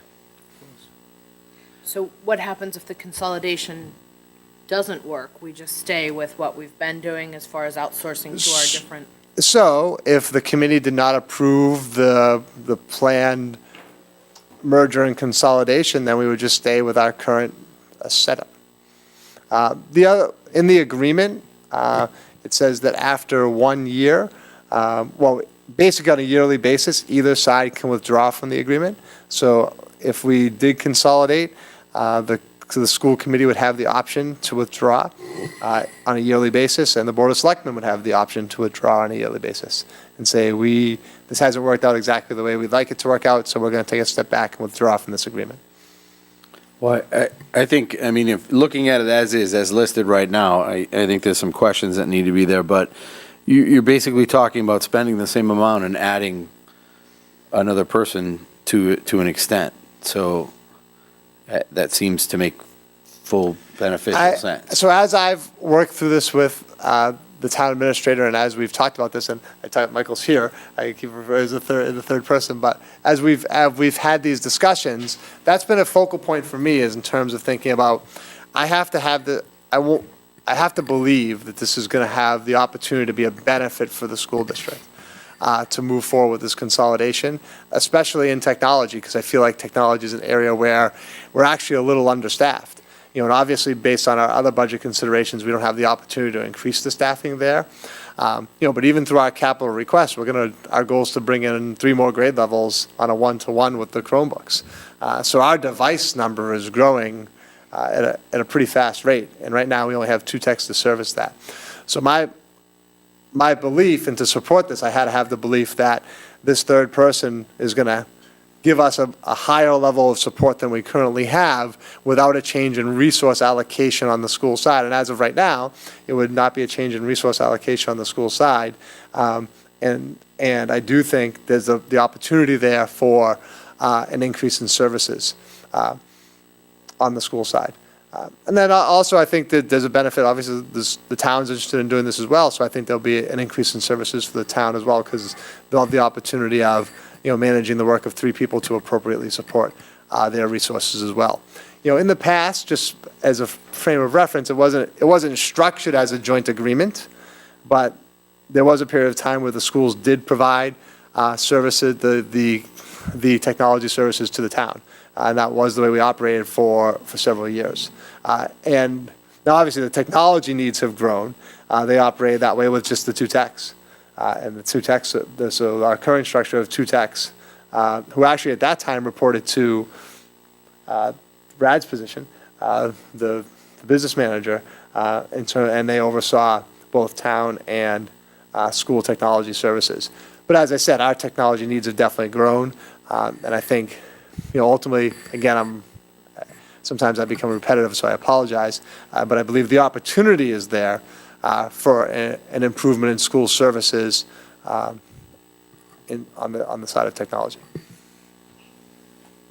I think one of my concerns is the long-term funding, and I see the plan here with what it is, but if this is a contractual obligation, if it's something that's going to last, that contract will clearly grow. So I just want to make sure, and I'm sure we'll discuss this some at the joint meeting, but I just want to make sure there's clarity as to where that goes long-term to justify putting positions in that are going to require money right now. Making sure that there's a plan for that, and also that criteria of that person possibly being pulled in 2 directions. Right now, things are fantastic, and I think the school and the town are working very collaboratively. One of you may eventually leave. I want to make sure that if this is something that's set up, that there's clear language so that that transition doesn't create a confusion, that there's clarity to how that goes forward that way. Yeah, and I think that's going to get into the details of the actual agreement. So the agreement, spells out some of the specific details in terms of relationships and roles and responsibilities, and it's not factored into who the people are and who the names are. But ultimately, sure. Anytime there's a change in leadership, there could be a change in direction. It could, we could look at that in any avenue. There could be a whole new school committee. There could be a whole new board of selectmen who could make a decision that they want to go in a different direction. Right, and is that your kind of idea with the audit, so that you sort of that first initial, you create the criteria of what the need is, and based on how you're going to do that, what would be the intent with that? So the intent of the audit is to get a standard basis of this is what we need, this is what a strong functional network that's going to have to service this community, both the schools and the town, needs to look like. And then the goal would be to implement that network, and hopefully it's there in places. And I do, like I said, I do actually believe the schools network is in a robust position to be able to manage that. But it would be good to have an outside piece in that. Then the other thing we had talked, that we've been talking about that's in the agreement, is almost doing a yearly update in terms of what is the appropriate level, what's the appropriate standard of care. Because in technology, the reality is that's always going to be changing. Now, I'm not saying we're going to go to an outside consultant to do that every year. I don't want to put that piece out there. But at least doing that internal review of what does it look like to make sure this is managed and maintained appropriately. Well, right now, the school has had its update or its audit, as you said, in a way, and the town will be looking for that sort of update and audit, but then in another year and a half, there's the new school that's going to be a transition. So it's going to be a lot of new things back and forth at this position when whoever that person might be coming in. And then, I mean, and I'm actually going back a subject on you, in terms of the long-term sustainability of the position. I mean, ultimately, the reality is so you said it's a contractual position that's going to grow. The reality is our technology needs are going to grow. And the other piece of that also is what we pay to outsource is going to grow as well. It's not like that's going to be a stagnant cost that doesn't change. When we go out to bid to contract out our services for network services, that number is going to grow as well. So there's always going to be that piece of escalation in terms of how are we making sure that we can sustain the positions and things that we're creating. Ultimately, that's a long-term issue we're facing as a committee in terms of sustaining the school district, in terms of where we are in terms of being able to fund the schools and appropriately do that at an appropriate level. But I believe that the starting structure is in a good place. And when we brought this up last time at the last meeting, we weren't this specific and probably should have been at that time to say that we're really just looking to allocate, most of this position is going to be allocated through resources that already currently exist and that are planned in the FY18 budget. It's not a change in budget. I think as a town too, I mean, with our owning our own buses, keeping in-house, and what Karen is doing with special education, trying to keep as much in district as we can, this follows suit. I'd rather see what we have staying at home than being outsourced at any point if possible. Yeah, so like I said, I believe the opportunity is there for improved service at the same price for the school district. Paul? I'm good. My one concern on this is I like the idea that we wouldn't be putting out really any additional money on our end, and it's beneficial that the town wants to do this through, make up any differences from what I'm seeing here, through grant money and then afterwards, or after the grant money. What I worry about is anytime you add someone on, you're adding on benefits, you're adding on retirement, adding on to our unfunded liabilities down the line. So the one good thing about contracting out with a company is you don't have to pay for those things. So I kind of would like to see the difference between what we think we're not getting now from the contracting company and what this person's going to make up and what the cost versus benefit ratio would be, analysis would be. I just think maybe it would be important for both committees to hear that. Well, again, hopefully that's something, it's great to put that out, man. I think that's something hopefully we might be able to address by the 30th, Yeah, we can, from the school end, Meredith can clearly address what it looks like in terms of how much support we get through our contract in terms of network services. How often that person's actually working for us versus if we actually employed someone to work for us. I think it's a fairly, I'm not going to put it on the spot right now to say, but it's actually something we've talked about recently, and clearly when we met as a joint committee, that's information we could have in terms of how often what does that $25,000 actually get us? To have that sort of information by the 30th, is that doable? No, that's very doable. It's something we've talked about internally, obviously. We're already reviewing what our plan is for next year, even if this doesn't go through with our current contractor and other alternatives, I should say. So that's accessible data. Yes, it's accessible data, but at the same time, we're looking at other options Sure. right now on top Right. of what our one. But I think, you know, to make progress continue to happen, this is, obviously, we're questioning now, hopefully that's something that can be presented when we do that joint meeting. And just as a general statement on this, and Meredith, you can jump in or correct me if I'm wrong on any of these pieces. A lot of our network management is currently done remotely. So it's not like if we have a network management issue, someone's coming down and working on the network, because the functionality of it, they have the ability to work on it remotely. But there's also, and there's times where they have to do updates. A lot of that happens on weekends, happens at night. But it's not, the person's not coming into our server room and doing the work. So a huge distinction in terms of having someone we employ is we're going to have someone on site who can do other things than just manage the network. Now, managing and overseeing the network is an important and vital task that we need someone to do. But I think that the number of hours in a full-time position that would be dedicated to that versus the number of hours that could be allocated to doing more hands-on stuff, it will be pretty, will tilt in that favor versus just paying $25,000 to outsource that. In addition to the 25,000, the hourly rate, in addition to the contract, is $161 an hour For tech? for tech, for additional services that, I think it's 161. 160. 160. For remote? Yeah, so if we have an issue and we have to call them, that's beyond the contract, it's $161 an hour. That's why I think this is Beneficial. Yeah.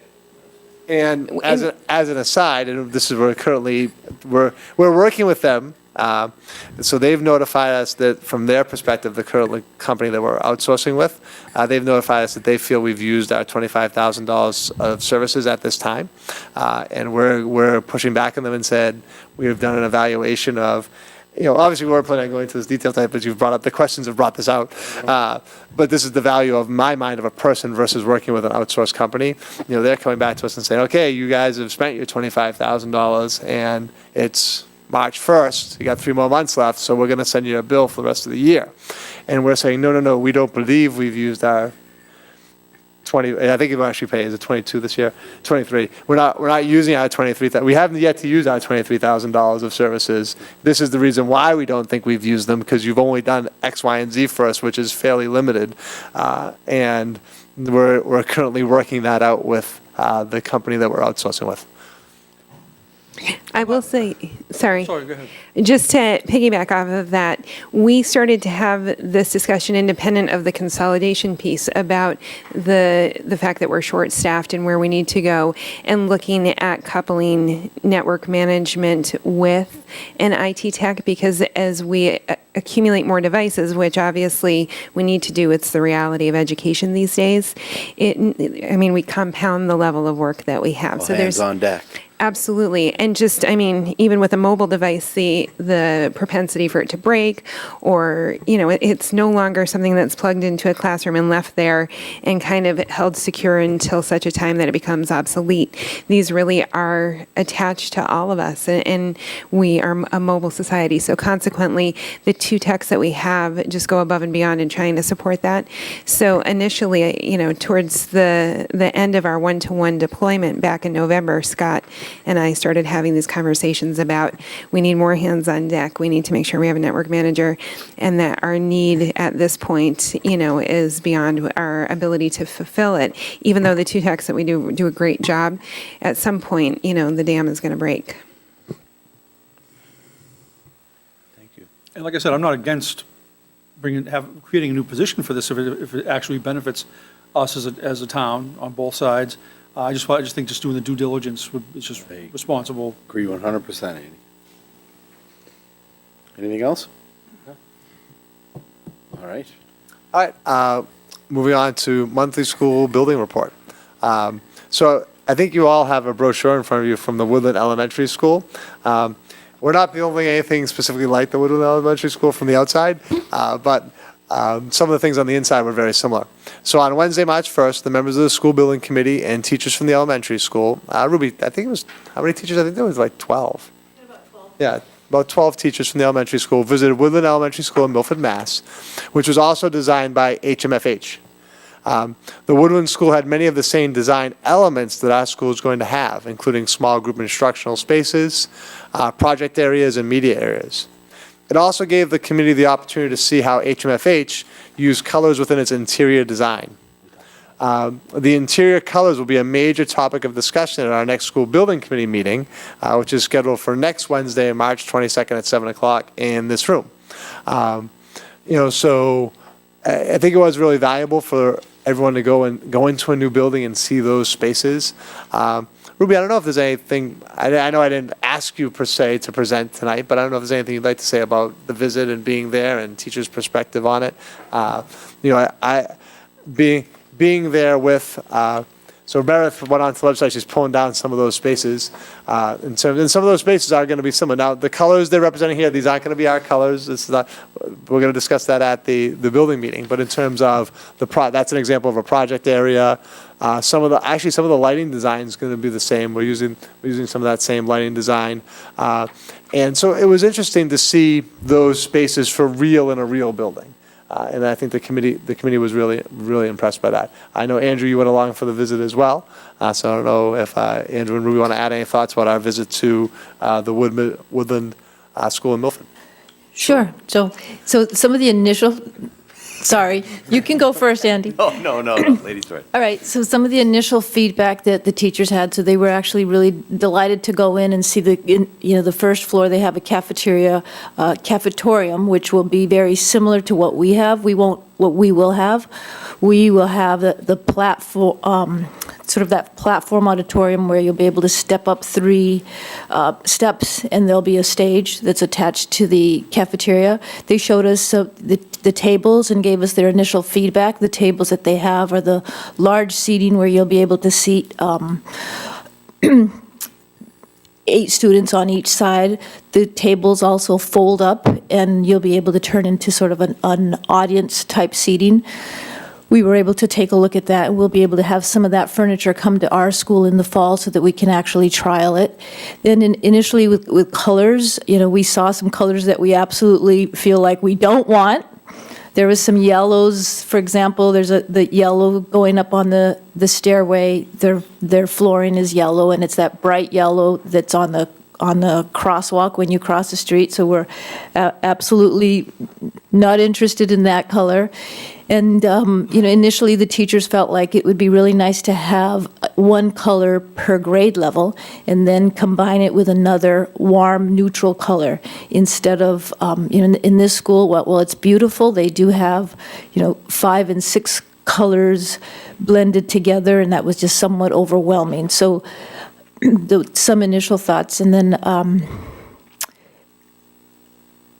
I did have some communication with HMFH. Their color consultant is working on some final things they'll be able to present to us at our next school building committee next week, as Scott mentioned. So initially, they're talking about some things colors that they don't want to see, and some really warm colors are preferred. And they get a good chance to talk to the teachers and to hear from the teachers? They had more of an opportunity to talk to the principal. So the principal was there, he gave us the tour. We saw, here and there, it was after school, so there were some teachers that were still in their classrooms planning and getting ready for the next day. They gave us some tips, some initial impressions on some of the things in their classrooms. So, but most of all, we were able to talk to the principal and get a lot of feedback from him. I guess I might have posed that wrong. Our staff has had a good input and good communication with what they would like to see in a way. Yes, so they were giving me feedback that night as well. And then after the visit, the art teachers have emailed me and want to provide some additional feedback. Excellent. Well, initially, I remember getting off the bus and taking a quick look and thinking I was in Las Vegas looking at condos. And but the positive was that's what we were there to do. We were there to figure out not only what was great, but also what's not going to work for us, and write those things down. And then that's what our job to do is, as the building committee, is basically to kind of pull in people as far as, hey, this is what we're trying to build for Carver. What other towns do, that's nice. We're going to take some of the quality things that they've done, but some of the negatives that we would look at as negative, let's stay away from that. Going through the building and figuring out, as Scott, I was walking next to him a few times, figuring out how to discreetly say, oh, we're not doing that, or this type of flooring is not what we're looking to do. And Scott was better at that than myself. I was a little bit more open as far as what I did like and didn't like, but that's what we were there to do. And I think that we'll bring that back to the building committee meetings, and hopefully build a beautiful school. But that, I wish everyone could have been there for that experience. They have a beautiful building, and that we were very lucky that their principal took us around. And obviously now it makes it quite exciting for what we're looking forward to having. But I'm looking forward to the next building committee meeting, so you can start going through and saying, hey, let's start checking things off that we liked and didn't like, and make sure that they're going to be in the building. So it was a well-spent, what were we there, probably 2 hours? Yeah, we did about 2 hours. Yep. Yeah, it was a well-spent 2 hours. Thanks, Ruby. You're welcome. And the only other piece for a building update is I just want to remind people that if you go to carver.org, on the main page, there's a section that says Building Project. You click on that link, and it takes you to the monthly reports. So each month, PMA, our project managers, put out a monthly report in terms of what's happening with the building. And so those are always accessible to the community. Those reports are out there. So I just wanted to remind people that they exist. Our goal at the school committee meeting isn't to go over that report each month, but I just wanted to put a reminder to people that those are out there. Meredith, if you scroll down a little bit, you can actually see the link. Sorry, I was Yeah, sorry, last one, it says, Town of Carver monthly report. Where the last one is updated is through the end of January. We should be getting the February report. It should be up there soon, actually. And then, just to say that, obviously the project is moving along. Actually, right now, we're a little ahead of schedule. It's nice to see some steel going up. And so the project's moving along on time and on budget, which is always a good overview.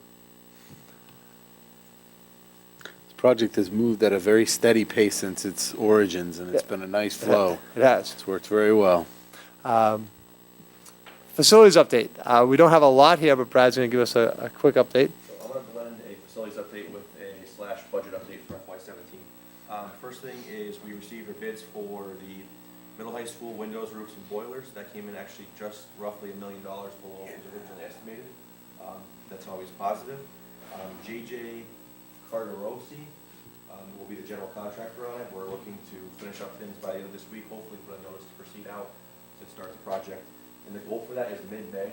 Yeah, we'd like to actually start the work in after May 15th. May 15th, we can officially shut the boilers down, and they can start to go into the boiler room and work in the boilers. So this is through that accelerated project. So $1 million difference means what, Brad? Like, what does that mean for the project? Because that doesn't mean the town has $1 million more now. Yeah, you just want to clarify that. Just clarify In terms of that our a little budget for me, please. consideration, all right? doesn't mean there's $1 million coming back to the town that the town can allocate or spend in a different way. I'm assuming, and I wasn't here for the whole, I'm assuming it was a debt, no, that wasn't a debt exclusion for this. This was a capital. No, this is going to go up to. So, Michael, I don't know if you want Yeah, to like jump in we've and got add it. on this piece. I got in late, so I apologize. I don't know. Just want to make sure we have clarity here. Let's see if we can do that. So yes, the good news is that the bids came in significantly under budget and even from what town meeting had authorized.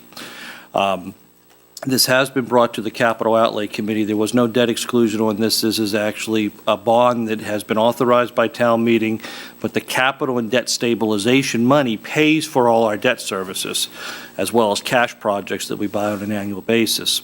There are a couple things that are going to be added to the project. The first is there is 2 air handling units that need to be upgraded over the kitchen. Those 2 units are about $250,000. Those funds do not receive reimbursement from MSBA and therefore would have to be 100% paid for by the town. The second is that we're under consent decree with DEP. And that $500,000 would be funded through this bond authorization. And we're going to town meeting with the capital outlays approval to request a change in scope to incorporate those 2 items. in essence, using those cost savings from what was authorized to repurpose these things. And then the third component is... Just on the consent order, obviously, that's something we've been talking about throughout the year in terms of we need to upgrade the water systems. So I just want to remind the committee that that's what the consent order for the DEP was the water system needs to be redone at the middle high school. MSBA was also only willing to pay for basically 90% of the project, and a portion that they'll pay for. They wouldn't pay for the new additions, the two far wings. So as far as the roof is concerned, that additional, a little over 10%, we have to pay for 100% by the town.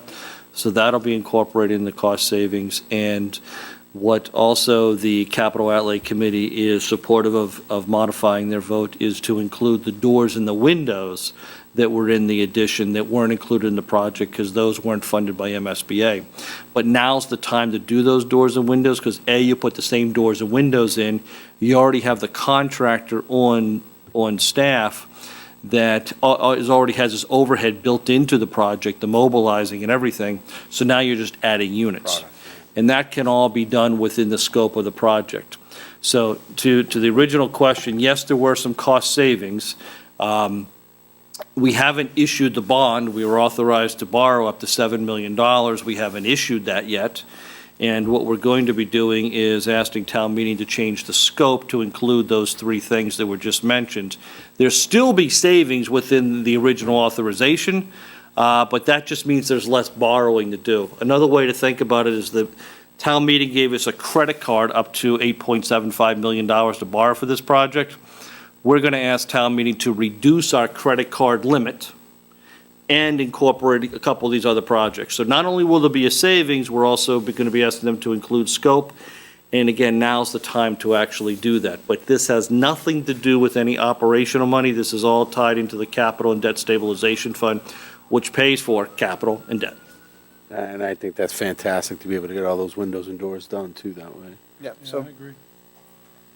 Mike, Very what was much the, so. the first one was the two rooftop units, the additional ones that weren't going to be covered? Mhm. So you're going to be replacing those and putting brand new ones on. That's the air handlers? Yeah. Over the cafeteria, okay. And what was the amount on that again? About $250,000. That's great. Thank you. Thank you, $1 million savings got eaten up, but it's.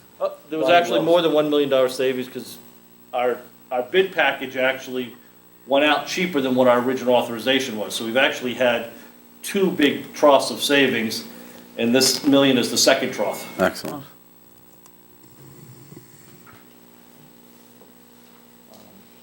On top of that, I've been working with all departments to see what we have for surplus items. I want to do a little bit of cleaning house and get rid of anything that is sitting there. We've identified 2 school buses and 4 vans in our transportation department right now that are actually just sitting. The 4 vans have not been registered, or they've registered, but they have not been Utilized.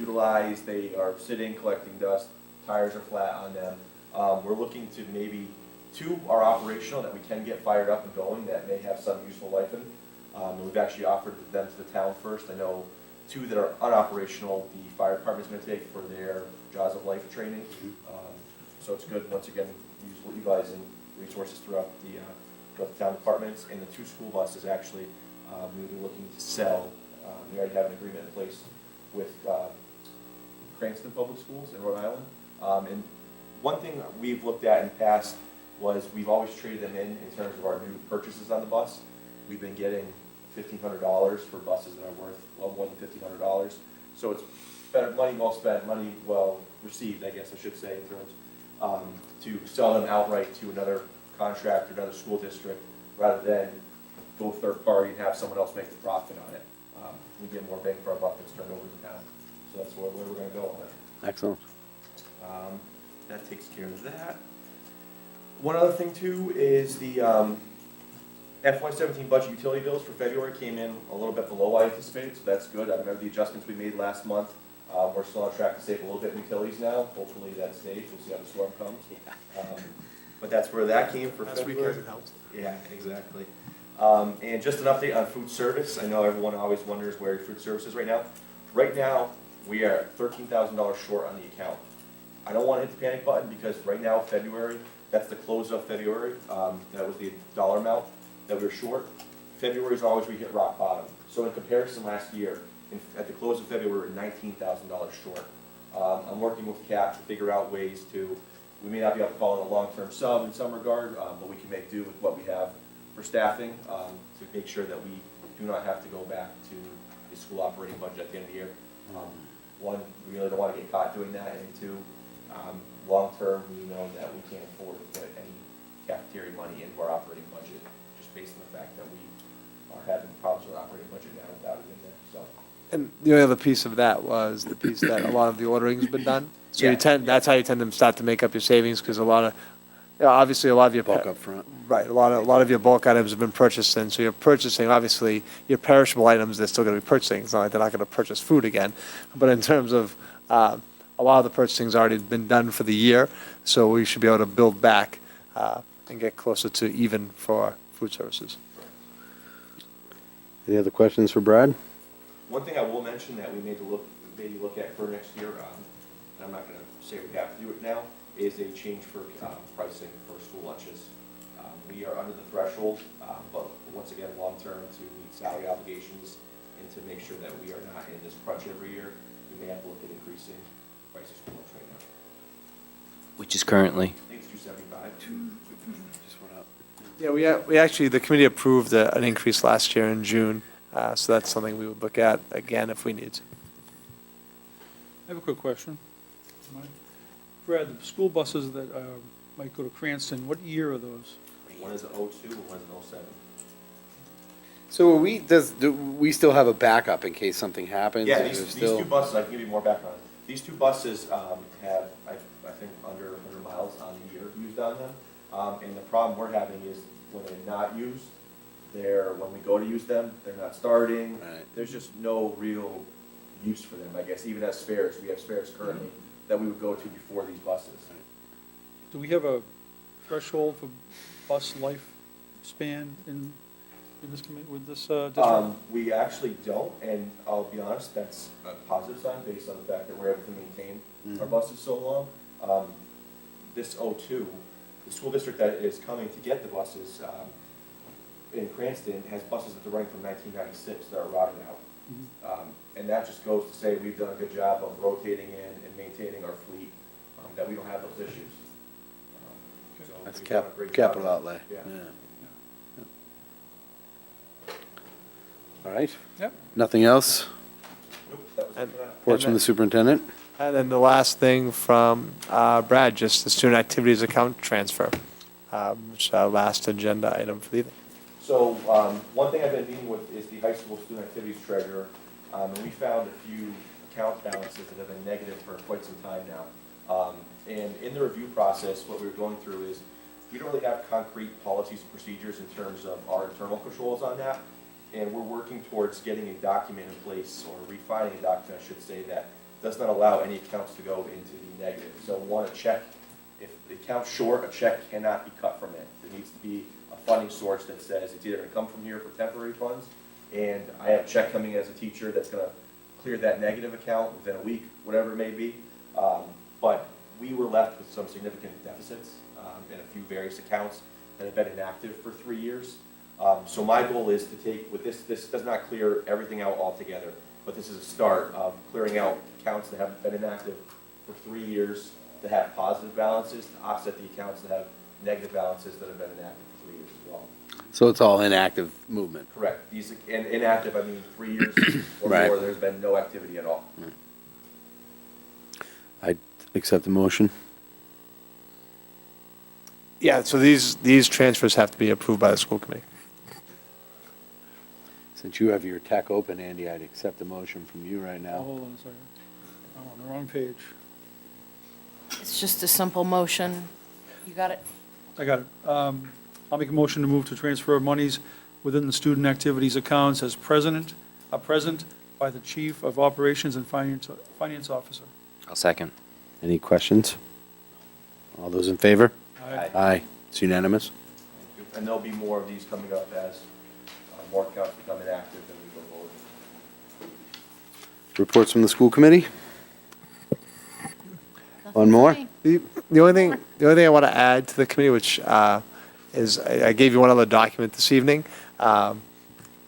So next month, we're planning to do the superintendent's evaluation review. So I've given you each a copy of the rubric. And in Drive, I've shared with you the indicators in which I need to be rated upon and some evidence to support each of those indicators. And then the rubric itself will take you through the possible ratings which I can receive. So on each indicator, sorry, Andy, as I take this from you. Okay, I got it. Oh, I got it, sorry. Is, so you're gonna have to rate me on each indicator. So example, indicator 1A, curriculum ensures that all instructional staff design effective and rigorous standards-based units of instruction consisting of well-structured lessons and measurable outcomes. Then under that standard, there's a couple of substandards, A1, A2. You don't have to rate me on each substandard. You have to rate me on each overall standard. But then the rating here is lists from unsatisfactory, needs improvement, proficient, exemplary. The rubric takes you through what is the standard for each of those levels. So, you would look at unsatisfactory, and it has a definition of what unsatisfactory is for that standard, et cetera. Has a definition for proficient, has a definition for exemplary, definition for needs improvement. So you're going to evaluate the evidence that I've presented, look at this rubric, use this rubric, and identify a rating, and then we're going to do that as part of the public meeting in April. So I just wanted to let everybody know that I provided you with the rubric, and then if you had any individual questions about the process, well, obviously, if you have a group question, you can ask me that right now, but as you start to go through it, if you have any individual questions, you can direct those towards the chair, or you could direct those towards me, and just in terms of process. So any questions? So would your goal, your objective be to have everybody look through this and try and sort of estimate what they would grade you as on that prior to coming here? Right, so like the goal was to get you all the information at least a month prior to the meeting, so that you'd have a month to go through the evidence, look at the rubric, look at each of the standards, and kind of come with a rough draft of what your rating would be. And then I believe each individual member votes on each rating, and then if there's not consensus, it goes to the chair and the vice chair to take those overall ratings and make a decision on turn, and to complete the final document with the actual checks on it. Ultimately, I think the idea was we voted publicly on each one last time. Yeah. But, it was the opportunity to walk through it, and you could ask questions, do the best you can at home now, but when you come in, you'll surely be able to ask many questions, and then we could make the vote at the end. We'll just collect everything and tally them up and see where it's at. I think it's wise to look at it before and actually kind of look at what your thoughts Yeah, would be. I mean, That way, you will have some questions though, Andy, because there's certain things in there that you actually may not feel like, how do I answer that? I don't know how to answer that. And that's when we can ask Scott questions and address them that way individually on that night. But to have a rough idea of what you're going to be asking and what you're going to do be helpful to sort of move it along a little. And just so you know, that I did share that with you in Drive, so I just want to make sure everyone was able to access that, and everybody's able to see it, so you can get into it? Yep. Okay, beautiful, great. Okay. So that's all I have. Reports from the school committee? I wouldn't really call it a report, but I would like to, I know everybody, obviously with tomorrow's storm, I'm probably getting ahead of myself, but I know we're transitioning into spring and looking forward to baseball and soccer and flag football and everything. And I just wanted to thank the people in the community that donate their time to get these things up and running for the kids. I know it takes a lot of time, and I know parents and kids would very much appreciate it, so I want to thank them. How the soccer field's looking this year, man? They have dirt. They had a rough year last year. They have dirt. Part of why we need a new water system, as we were referring. It's a temporary in terms of system in there right irrigation. now, correct? That's what they did, they put something temporary No, in? so we're in the process of creating an irrigation system in a separate well that actually won't be temporary. So the new system that the DEP that we have to do the DEP consent order is going to put in a manganese treatment system. And what they actually don't want to have happen is have your irrigation system run off the same system. Currently, that was our problem, was our irrigation system ran off our same water system, and that's why DEP told us we had to shut it down. So we weren't able to run the irrigation system, and that's why there's a lot of dirt out there. We're also in the process, which the capital outlay committee agreed to fund this year through its emergency funds. We're in the process of putting in a separate irrigation well and lines, and then we're redoing some, and then reseeding the fields, and then we'll have an irrigation system in place to water them. But that's actually a separate project from the DEP consent order, because the ultimate goal of, one of the goals of the DEP consent order, why we had to shut the system down, was because they fed off of each other, and they didn't want that to occur any longer. And the reseeding wouldn't be till next fall. No, I think we're going to see if we can try to seed in the spring and see where we, I mean, obviously, we're in a little trouble right now based on our current weather, so we'll have to make that determination of when we're going to try to reseed. We tried to reseed a little bit on the baseball field at the very end of the fall, but that probably was not successful. Andy? I don't have anything really profound tonight. Just please be careful in the storm, everybody, and hope to see you soon at one of our meetings. Thanks. So we haven't said that yet, but we've referenced the storm a few times, just so everybody knows if you're watching home live, that there is no school tomorrow, so school has been canceled for tomorrow, March 14th. 6 inches of snow, 6 inches of rain. Yeah. It's going. We do have, our next meeting is Monday, April 10th. And after that, on Tuesday, April 11th, is the annual town meeting. Scott, what's our school population, roughly? About 1650. 1650. And Alan, I don't mean to put you on the spot, but I know you've been a active resident for quite a while. What's our average largest town meeting representation? On average, I'd say we do 125 to 175. If you have something that's really hot. Yeah, those solar years, we're pushing a little over 200. 275. Yeah. You know, if we ever get 300, it's amazing. Yeah. You know, So, but what you're saying is not enough people come out. yeah, I'm really saying this is a very controversial time right now, and there's a lot on the plate. And we have a meeting Monday night. The following night is the town meeting, and I really hope that people who talk about being concerned and are concerned about their town, their schools, their budgets, everything that's going on, that they really make an effort to show up. You're talking about less than 300 people making all the decisions for the financial future of this town. So if you truly are concerned and you truly are a resident that wants to be a part of that, then please make an extra effort to try and show up Tuesday night at our annual town meeting on April 11th. We used to have babysitting for that, too. Do we do that? Are we going to do that this year? We certainly can do that. So that might be nice for any parents who want to come that need some childcare. And with that, I would accept the motion. I would like to make a motion to adjourn. I'll second. All those in favor? All right. Aye. Meeting adjourned. Thank you.